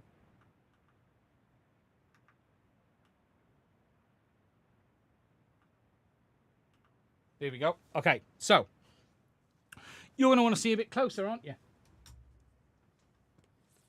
Not going to be easy for me to do, but let's do it. I don't do these things because they are easy. I now have, you guys haven't seen this, I now have a retractable microscope camera that lives on the bench permanently. Which is quite cool. And then I plug in this USB cable here.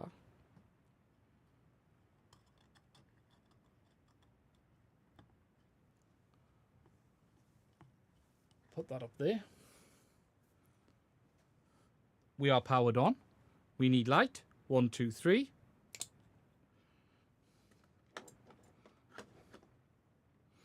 And then we're going to come here. And now I've got to find the input for it. If I'm right.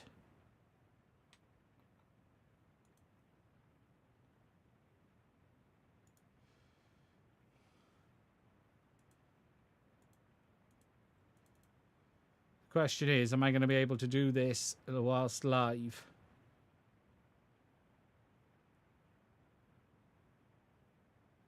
I don't know I can. I don't know if I can.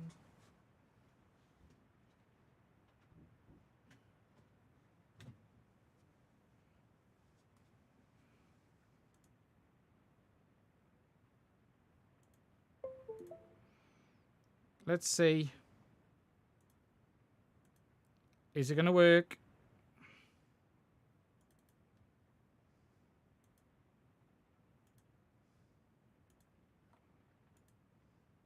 Hey, no, come on. Okay, I'm going to have to do it on HDMI. I think. Come on. I don't know if but I can plug this in live. I've not done this before.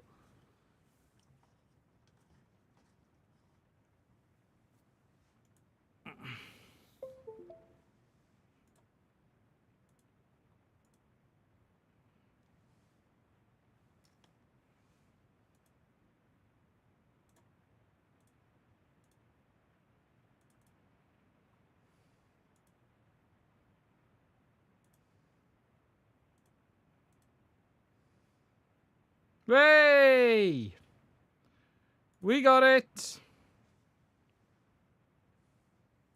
Right, let's knock the light down. Ooh. Okay, so to give you guys a bit more of a closer look. So there you've got the Eagle 3 TB. So this is the main processor that everything runs on. So the Eagle 3 runs the flight controller now. It runs the video image processing. It runs the object sensing and all of the DJI smart features. This is 04. The S2. That is what 04 is.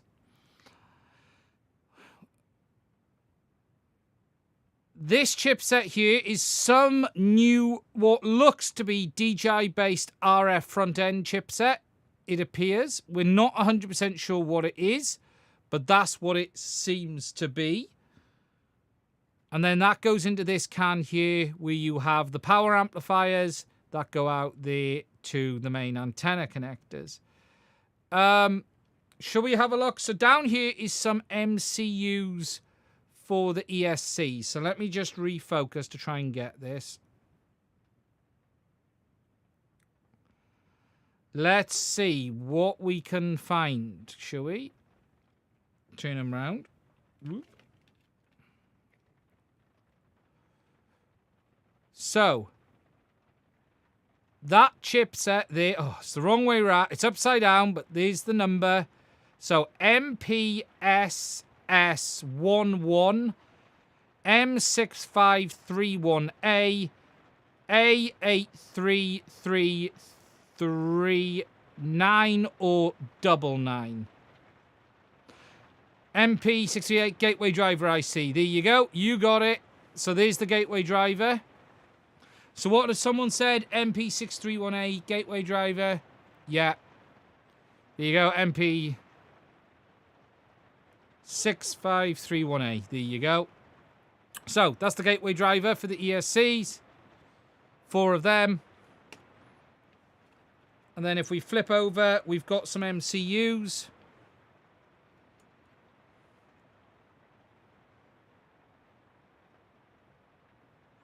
Not sure we're going to be able to figure out what they are. They are heavily coated.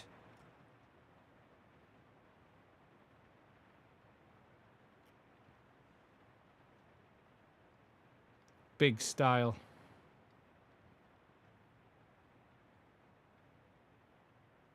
Oh, you can almost see through that one, can't you? 5 chip.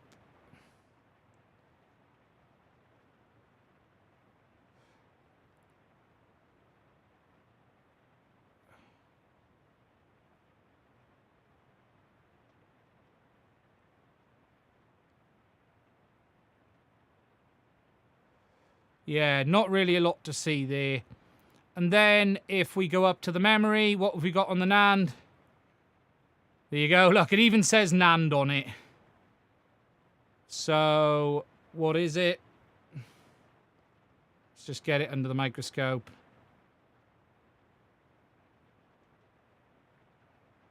SD1N8. SDI, is that SD1 or SDA NBOV4 32 gig.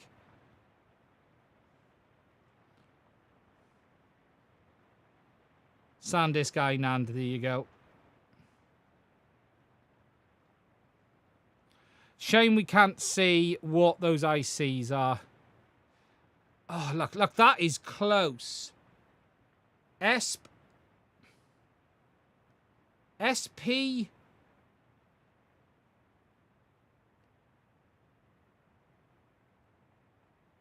It's some form of IC, SP.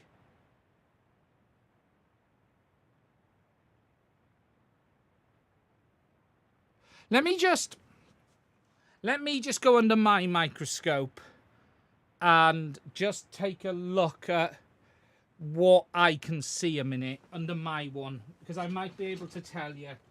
I can sometimes do it better under this one than I can the other one, because I can go in further with this, and I'll see what I can tell you. 2 seconds.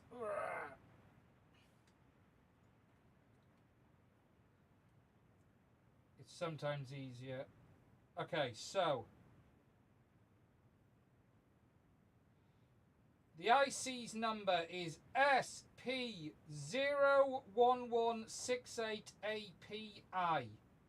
What is SP01168AP1?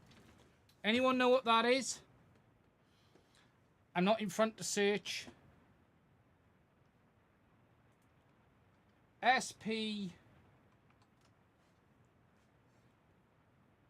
Has anyone found that? Let me know. It's hard to hear me over there, is it? Right, let me...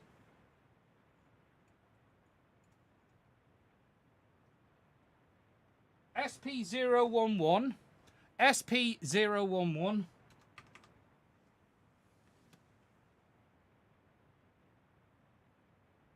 68AP.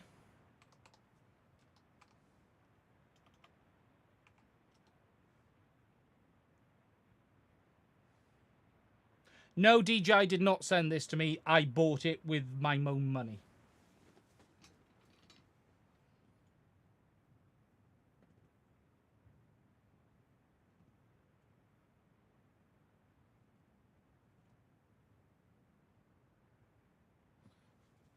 Let me just reread this again. Double checking.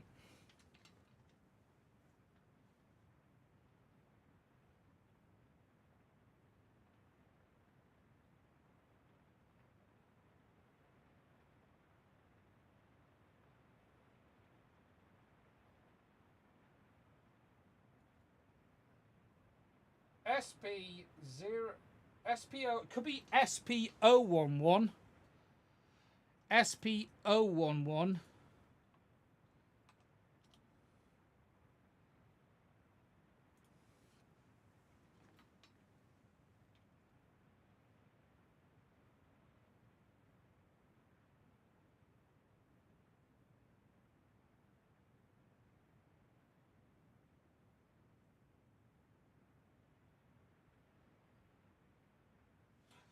The IC is by a company called Spin something. Spin Roll?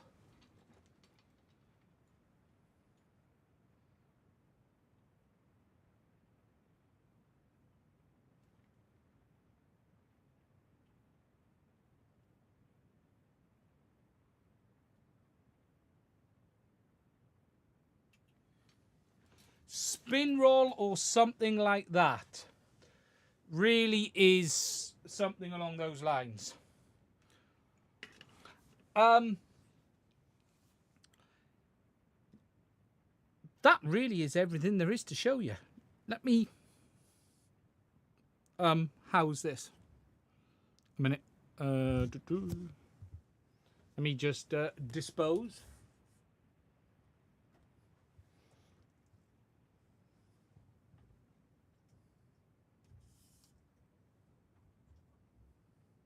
There we go.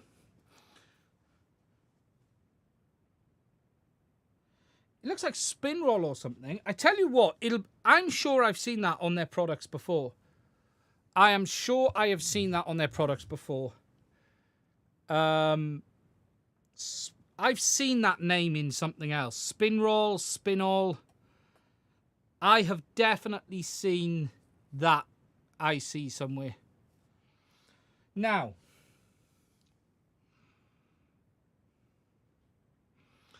that's the DJI Neo.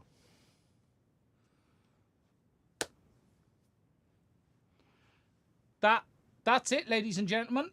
If you have any questions, please do let me know. It will not... Chris, no, it doesn't. It doesn't do 60 megabits, it does 50. Yeah, power button is right next to the back of the USB, yeah. Interesting design. You can see it's really cheap. That's for sure. If we look over the insides. I'm going to thank for the super chats in a minute. We've had some amazing super chats tonight. Now, I just want to thank everyone because I've bought this with my own money. There is no... Oh, ham file. I haven't even tried the ham file. I have to try the ham file. This wasn't paid for by DJI. This was paid for by me through the support of you, the community. So I just want to say a big thank you to all of my Patreons as well as the people who've donated on the Super Chats tonight. Macron, 11 euros 99. Thank you, my friend. 99 cents from Georgie. 10 New Zealand dollars from Solo. Thank you for that, my friend. Lon, thank you for $2. I appreciate that. Johnny Johnson. Gifted one Mads Tech membership. Thank you for that. Hello, Captain Bry. Thank you for that. I love how you do things. That's incredible. Thank you. I have no idea if it'll work again. But yeah, so that's it, guys. Look, I think it's incredibly well put together. If you want some thoughts on the design and build, look, what is absolutely incredible? Can I turn on my... Not that one. That one. Cool. What is absolutely incredible is that DJI are basically cramming an entire drone now on a board this size. You know, look, this is incredible work. DJI are at the top of their game when it comes to packaging, when it comes to putting together products and drones in this, you know. This is incredible work. What's really interesting, though, about this is it really isn't that different from an Avata 2. DJI's whole world now centers around these two chipsets, right? This is the drone. This is the drone. Everything else is what you need to make the motors work. But yeah, they are doing really incredible work, and you know, If you want to know what's got to go into an O4E unit, that's an O4E unit there. Spin Troll, that's it. You found it, Spin Troll. Well done. Yeah. And look, most of this... Yeah, it's a Spin Troll. So it'll be Spin Troll, SPO or SP0. Let me just have a look. Spin Troll. SP0 or SPO. Did someone find it? Thank you, Shin, for the $5. I really appreciate that. Single board VTX may be closer. Yes and no. When it's an 04, why can't it run 60 megabits mode? Because DJI it's a limit because they've chosen not to. The truth is they've chosen not to run it at 60 megabits a second. They could, they've just chosen not to. Could we build our own drone with this? You really could put this SPC. There we go. SP, not SPO, SPC. He's got it. Spin Troll SPC 1168. He's got it. It looked like an O under the stuff. ARM Cortex M4 based MCU, 12 channels PWM. There we go. If you want to know what it is, it's that thing there.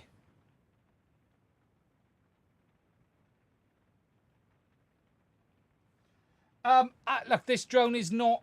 This is not an FPV drone, guys. Just understand this. This is not an FPV drone. It's a follow me stroke selfie drone with FPV features. Did I determine the antenna setup? So there's two SDR antennas and that's it. Long flight time. It's a selfie, follow me, little bit of a cruiser, get into drones for the first time type drone. Neo would be for the missus. The kids, the missus. Yeah, my boy's going to be flying this. Look, the chassis won't weigh much. You're not going to build a carbon chassis this light. Yeah, I'm really interested to try the follow me, actually. I am interested in that.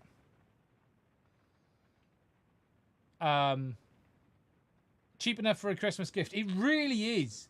DJI are going to blast out the market with this product. They genuinely are going to blast everyone else out the water with this. Look, and Lon will laugh at this. Look, I'll be critical about this from an FPV perspective, okay? Because this is an FPV-centric channel now. So I am going to be critical from the FPV perspective. But what I will also balance that on is what this drone is. And it's not an FPV drone. And that's why I put that video out the other day. I didn't put that video out to criticize DJI. I actually put that video out to warn you guys, because I saw loads of people posting things like, this drone, I can't wait to get this as a mini acro drone. I'm going to, do lots of stuff. I'm like, whoa, guys, it's not that. It's not for that audience. It's for new people wanting to get into drones and FPV is what this is about. You're going to see these. Wait till the next sort of concerts and everything in the summer next year. You're going to see these littered across the ground at Glastonbury and stuff like that. The ultimate crossover gateway drone. Yeah, I agree, Brandon. It's incredibly interesting product. I think for the money, it's ridiculous. Look, I could break this.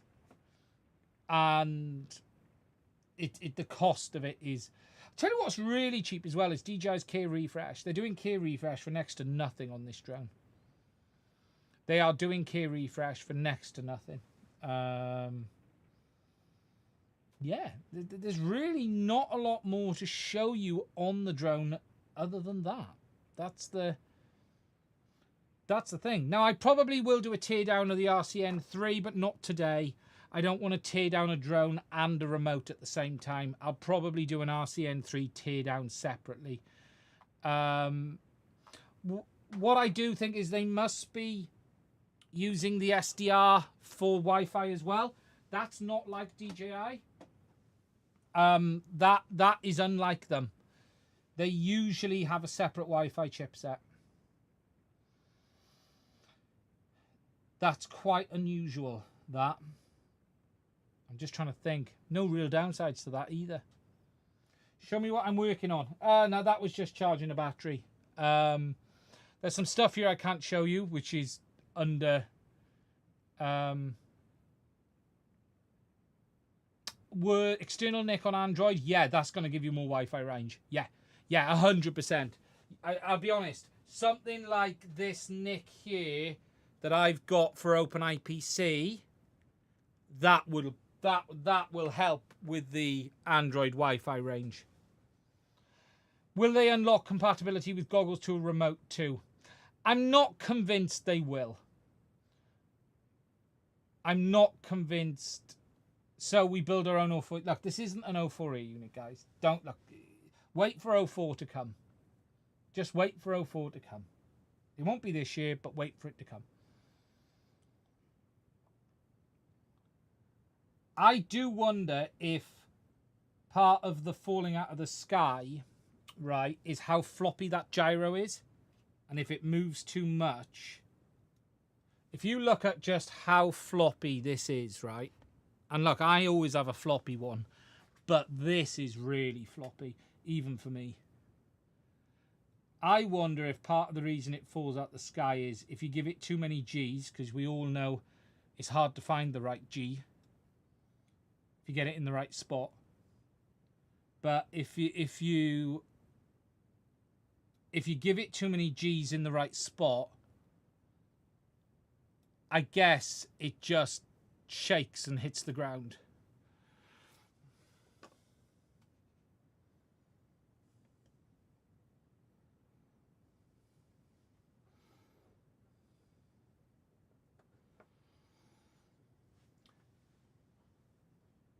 Anywho,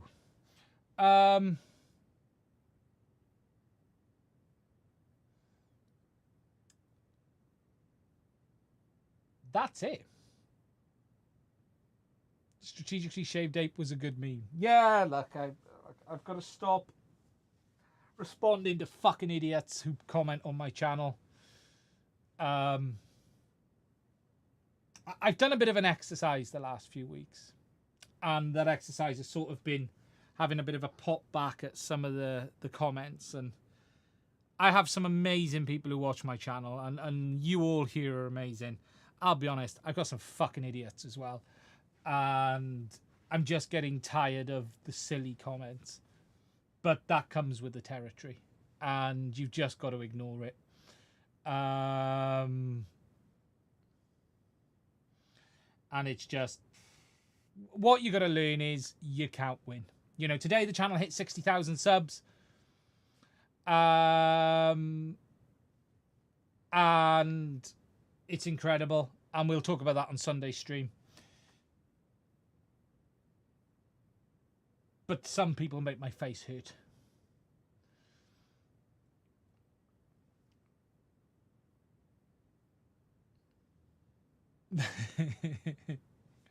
Yeah, no, Lon, it's just, you know, it's just. I remember there was a great saying by Ricky Gervais, and that saying was, you don't have to feel. Being stupid is only for being stupid is a bit like being dead. It's only painful for those around you. And yeah, so sometimes I just struggle with people's perception. I had a guy today, you'll love this. A guy said today, I wish you would spend more time getting your data right and not having to release corrections all the time. And I think I've released like 4 corrections in 7 or 8 years on this channel. So it's like, corrections all of the time? What do you mean? Corrections all of the time? You're just like, what? what are you talking about? But it's just, yeah, you just can't win. Yeah, I am going to take, here's the truth on something which I'll share with you amazing guys now. I am going to take a bit more of a brutal take with people in the comments now. I'll be honest, look, people can, you know, say I review a product and people go, oh, I don't like this and that's fine. But when people start going, oh, you only reviewed this to get it for free, I'm just going to block them. I just don't need, I don't even think it's helpful leaving the comments on the channel. I never used to remove anything. But when you get in this now, it's like, oh, you only did that to get it for free, or you were paid to make this. Clearly a paid video. And you're just like, look, in my reviews, I post a disclaimer at the start with a on-screen sheet showing if I'm even using affiliate links. I think I've done more than anyone.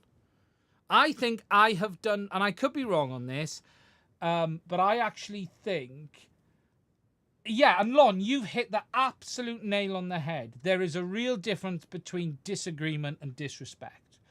And look, I do not do paid reviews on this channel. It does not exist. No one has ever paid me to do a review. Are there times where companies reach out and say, hey, would you be interested in reviewing this product? And it's sort of outside the norm. And I go, yeah, actually, that would be helpful for me in the channel. And here's a great example of this, right? There's going to be 2 reviews coming up on this channel in the next few weeks of 2 soldering products from Quick. If you don't know who Quick is, they make soldering irons and solder stations, right? And they reached out and said, would you be interested in checking out our new... Would you be interested in checking out our new hot air station? Here it is.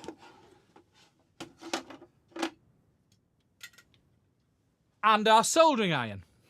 Now, there's a double whammy here. This is going to help me make more content in the future. So I think, yeah, I'll talk about that product, but it ain't getting an easy time.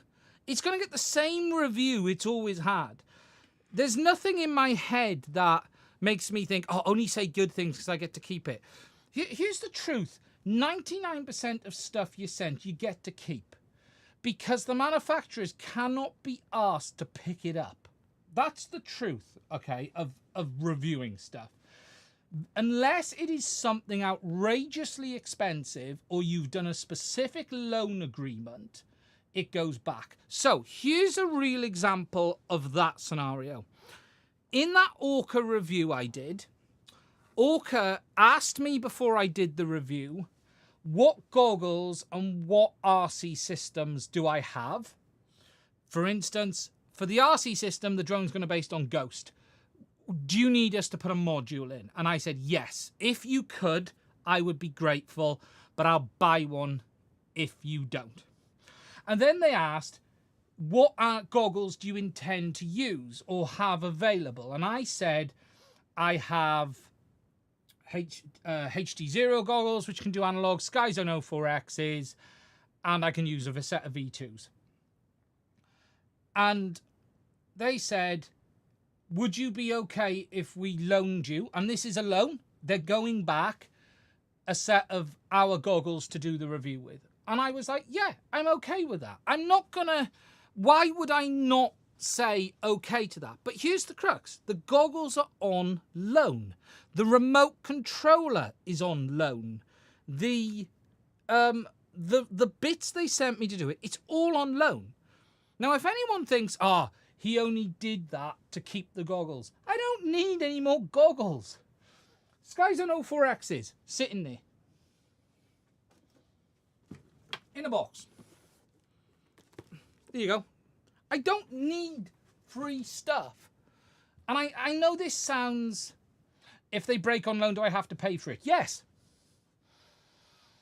Or if I don't return them? Yes. I have to pay. But Look, here's the truth, and this is going to sound a bit thing.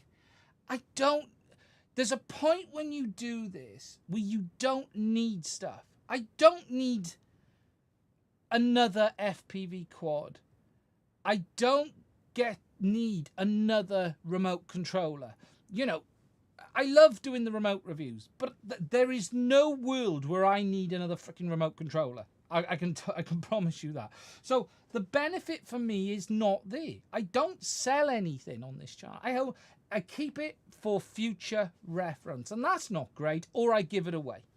And that's why I gave away the Cadex goggles, because it got silly. I just had too many sets of goggles here, and I was like, this is silly now. So I gave them away. And it's like, if people think you do things for free, they're mad. It's not worth the time. Here's the truth, right?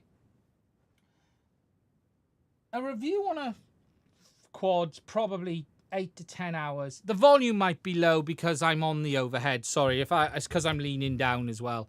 I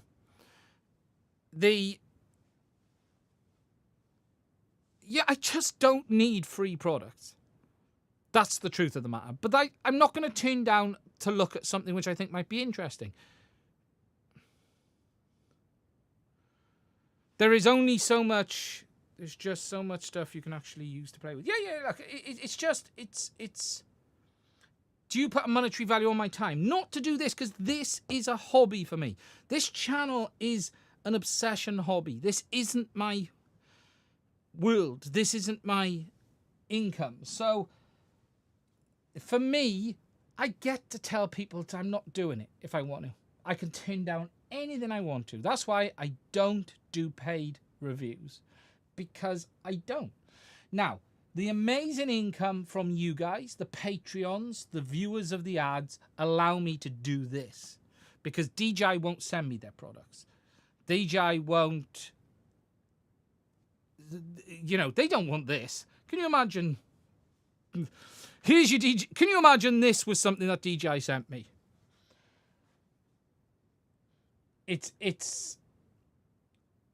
So it's only through your support am I able to do this stuff. And that's why we need the income. But when you just get you only did this to get a free drone, it's like, do you know how many drones I've got? And I don't want this to sound, it sounds, you know, it's easy to sound, oh yeah, he's boasting. It's not that I'm boasting. I just genuinely have a point. Look, I'm hanging them across the top there. I've got more quads than I have time to fly. That's the truth of the matter. There's the only thing, there's like a small amount of things that I would rip my arm off to have a look at. But that doesn't mean it's going to get a biased review. It doesn't change how I do things. You know, here's the truth with Orca. Orca reached out and said, we have a new drone. Would you be interested in reviewing it? They put no conditions on the review, right? Not a single condition was placed on that review. And I just thought, you know what? Yeah, Orca's a brand that have been around a while. They've put a drone together. Let's have a look at it. And I just don't have any complaints about it. I don't, you know, people complained about the price. I'm sorry, it's built in the EU. What I got wrong on that, I tell you what I did get wrong in that video. I didn't put in a section about why it's the price it is. The reason I didn't, a free open IPC AIO, no, I've already bought 2 of them. I don't need free ones because I've already bought 2 of them. Bought and paid for.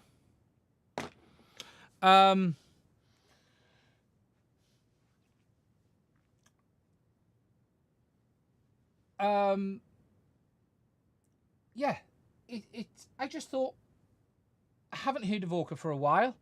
I think people might find it interesting. Jesus, the freaking kickback on that video. My God.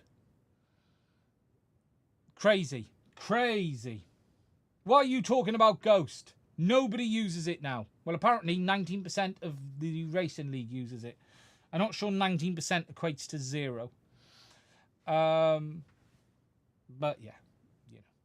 What it comes with do I still use Ghost? No, like, it's not my primary system. My primary personal system is Express LRS.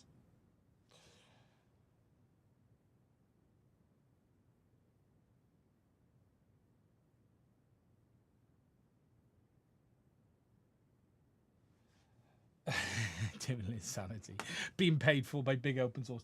Does having access to a lot of things make the hobby boring because you can have anything? I can't have anything. No, look, don't think for one moment I can have anything. I am an exceedingly lucky person, okay, that I am in the position that generally if something comes out, I get to play with it one way or another. But a lot of stuff I still have to buy, especially the DJI stuff I all have to buy. You know, I would love a Mavic 3 Pro. I would love a Mavic 3 Pro. I don't have one. I don't have the money to go out and buy a Mavic 3 Pro. That's probably the number one thing on my wish list would be one of the new the Mavic 4 Pro when it releases. I was really big into camera drones and I still like doing aerial photography. I haven't done it for a long time. I'm actually I'm quite good at aerial photography. I used to have a website where I used to post the pictures and I enjoy doing it. I can't warrant the like $2,500 now or more. What's a Mavic 3 Pro with the ProRes license? It's crazy money. It's I don't know what it is today. I haven't looked, but you know, it's probably the one thing I would love just to have. A cine lifter? No. Cine lifters, look, there's a lot of risk with a cine lifter. You know, it goes wrong, you fucking binned a really good camera.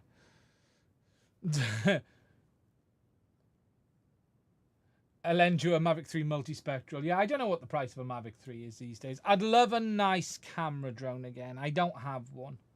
For those who've watched this channel for a very long time, you will know I used to be big into the camera drones. That's about all. You know, FPV wise, I'm lucky I get to see it all. DJ Aggro. Fly cart. I'd like a fly cart, please. If anyone can arrange delivery of a fly cart, I will be happy. I'm interested in maybe taking a look at the DJI transmission stuff. That's really cool. I've got Sean who wants to lend me his. He's amazing, is Sean. 5 Mavic Pros. Yeah, no. Mini 4 Pro is great. Yeah, you're not wrong. You're absolutely not wrong. Look, I have an Inspire 2. Oh, do you know what? I should have said it. The 3. The old Dragon Face. I would have loved the Dragon Face 3. I have an Inspire 2. I haven't flown it for a while. The batteries are up there. The TB50s are going to be screwed. I have a lot of content on the Inspire. I've probably made more content on the DJI Inspire than anyone else today. If you look at all of the content I had. But yeah, look, I'm really lucky, and I'm lucky because of the support you guys give. From an FPV perspective, I try to do something different. I'm not a great pilot. I don't fly enough to be a great pilot. We talked about this on the channel the other day. Not on the channel, on my Discord.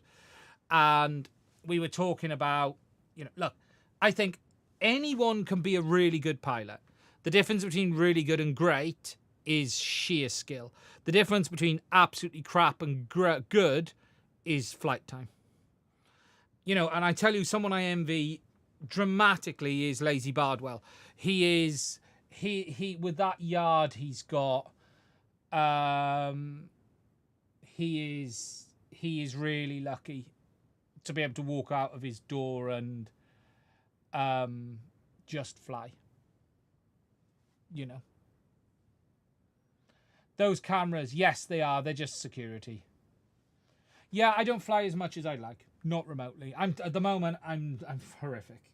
I was flying the other day and I was like, look, I'm a technical guy and I really enjoy this, right? I enjoy flying, but I enjoy doing what we have done here tonight as much as flying.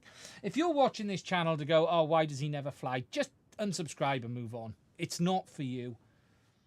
You know, look, I always say, you know, I am the gamer's nexus of FPV, is what I've sort of come to the conclusion of, is sort of where I'm at. The GN of FPV. I don't do, you know, the crazy statistical deep dives. like GN does. But that's sort of where I'm at. I don't care about telling a manufacturer where to go, shove it. I don't care. I'm not supported by manufacturers predominantly. You know, GN does still work with manufacturers. People say, you know, if you accept a product from a manufacturer, you're biased. Well, every review sample GN get, most of them come from manufacturers. So receiving a product from a manufacturer is just nonsense. I am an engineer by trade. I love this as much as I love flying. No, nothing wrong with the chair. I decided to stand today. It's easier to do this kind of content. And I'm fat and I need to lose weight. So I thought I'd stand. But yeah, I'm sort of the GN of that is what I'm sort of am. And it just means that, you know, people say you're a terrible pilot. I don't care. If you want to go watch Mr. Steele, if you want to see flying, go watch. You know, I have some amazing pilots on my Discord server. I tell you, Failsafe, that kid. For those who know Failsafe, Jesus, can that boy fly? Horrible lad. Don't like him one little bit. Been on my Discord for ages. Horrible boy. He's a good lad. And my God, can he fly? Can that kid fly? A lot of time GN orders a build. Yes, like the PCs, they ordered the builds. But if you look, when you're talking about GN, yeah, thanks, Steve. You beat me to that. I started watching the EK video. I haven't finished watching it yet. You know, when they're reviewing a video record, they're not buying that into review most of the time. It's provided by a manufacturer. A CPU is provided by the manufacturer. This whole AMD crap show is provided by a manufacturer. So no one is, you know, people talk about you're biased if you get it for free. No, it's really simple. What are your morals? If your morals are, I am going to be fair and say what I think, then that's all you can do. And not everyone will agree with my comments, and that's brilliant as well. However, as Lon said earlier, quite rightly, you can disagree, but don't disrespect. And when you start going down this road of, you know, you're a shill, you're this, you're that, I've had enough of it now. So I'm going to take a bit of a harder run, and I'm just going to go, bye. Just get rid of it. It's pointless on the channel. Study new products when on the bog to save time. Yeah.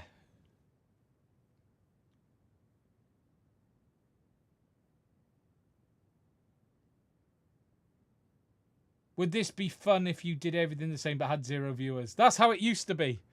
I've been doing this a long time. That's the bit people don't actually realise. You know, we've just hit 60,000.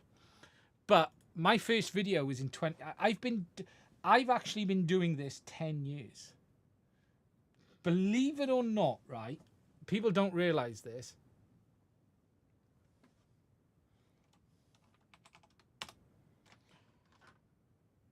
Right, so...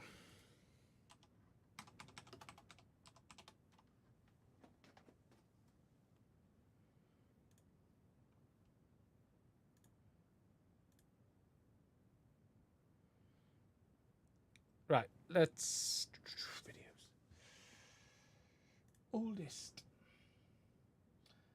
9 years ago, I started doing this.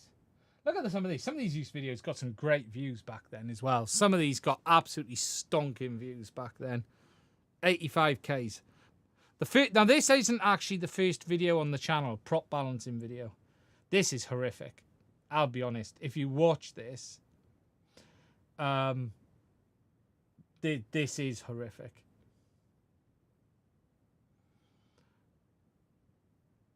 But here's what's funny. I've talked about FPV from the start. Look what you're seeing here. FPV goggles.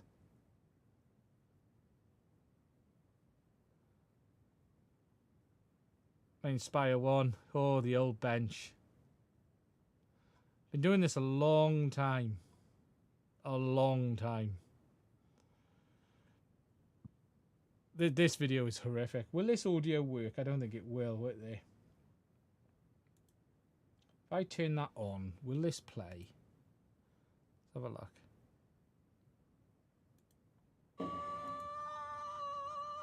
Laptop rage. Yes. You won't hear it in a minute because I paused it. With Sky Mobile, you can snap up the amazing iPhone 15. You should and have take audio standout now. photos in incredible detail with a 48 megapixel main camera. From just £23 a month, turn it down my excluding side. data plan. I gotta watch All an on ad the on my own network that bloody lets you video. change your plan to suit you, and always have the latest This will make you laugh. iPhone This is on one of the Sky first videos Mobile, on the channel. the UK's Come on, fastest YouTube. growing network. Off. Ah, we got hit with the double.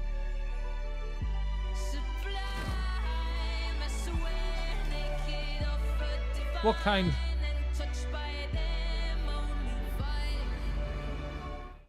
Are not the same as the propeller. Here we go. Right. Oh, look at the old start. I made that myself. Hello, welcome back to the bench. Today we're going to discuss two things. The first is the new propellers for the DJI Phantom 3 and how we balance them. First thing we need to look at is the propellers themselves, because they are not the same as the propellers that came with any of the Phantoms that come before. The last Phantom came with the DJI 9450s. I believe it was the Vision Plus that had them. Before that, they were shipping them with the DJI 9443s, which is one of these. This is the same propeller that came with the E300 kit. Great propeller, really good propeller. Nice and easy to recognise. Metal hub in the middle. You got your cap colour. One of the big new features of the Phantom 3 is the active braking system, which slows the motor down very rapidly.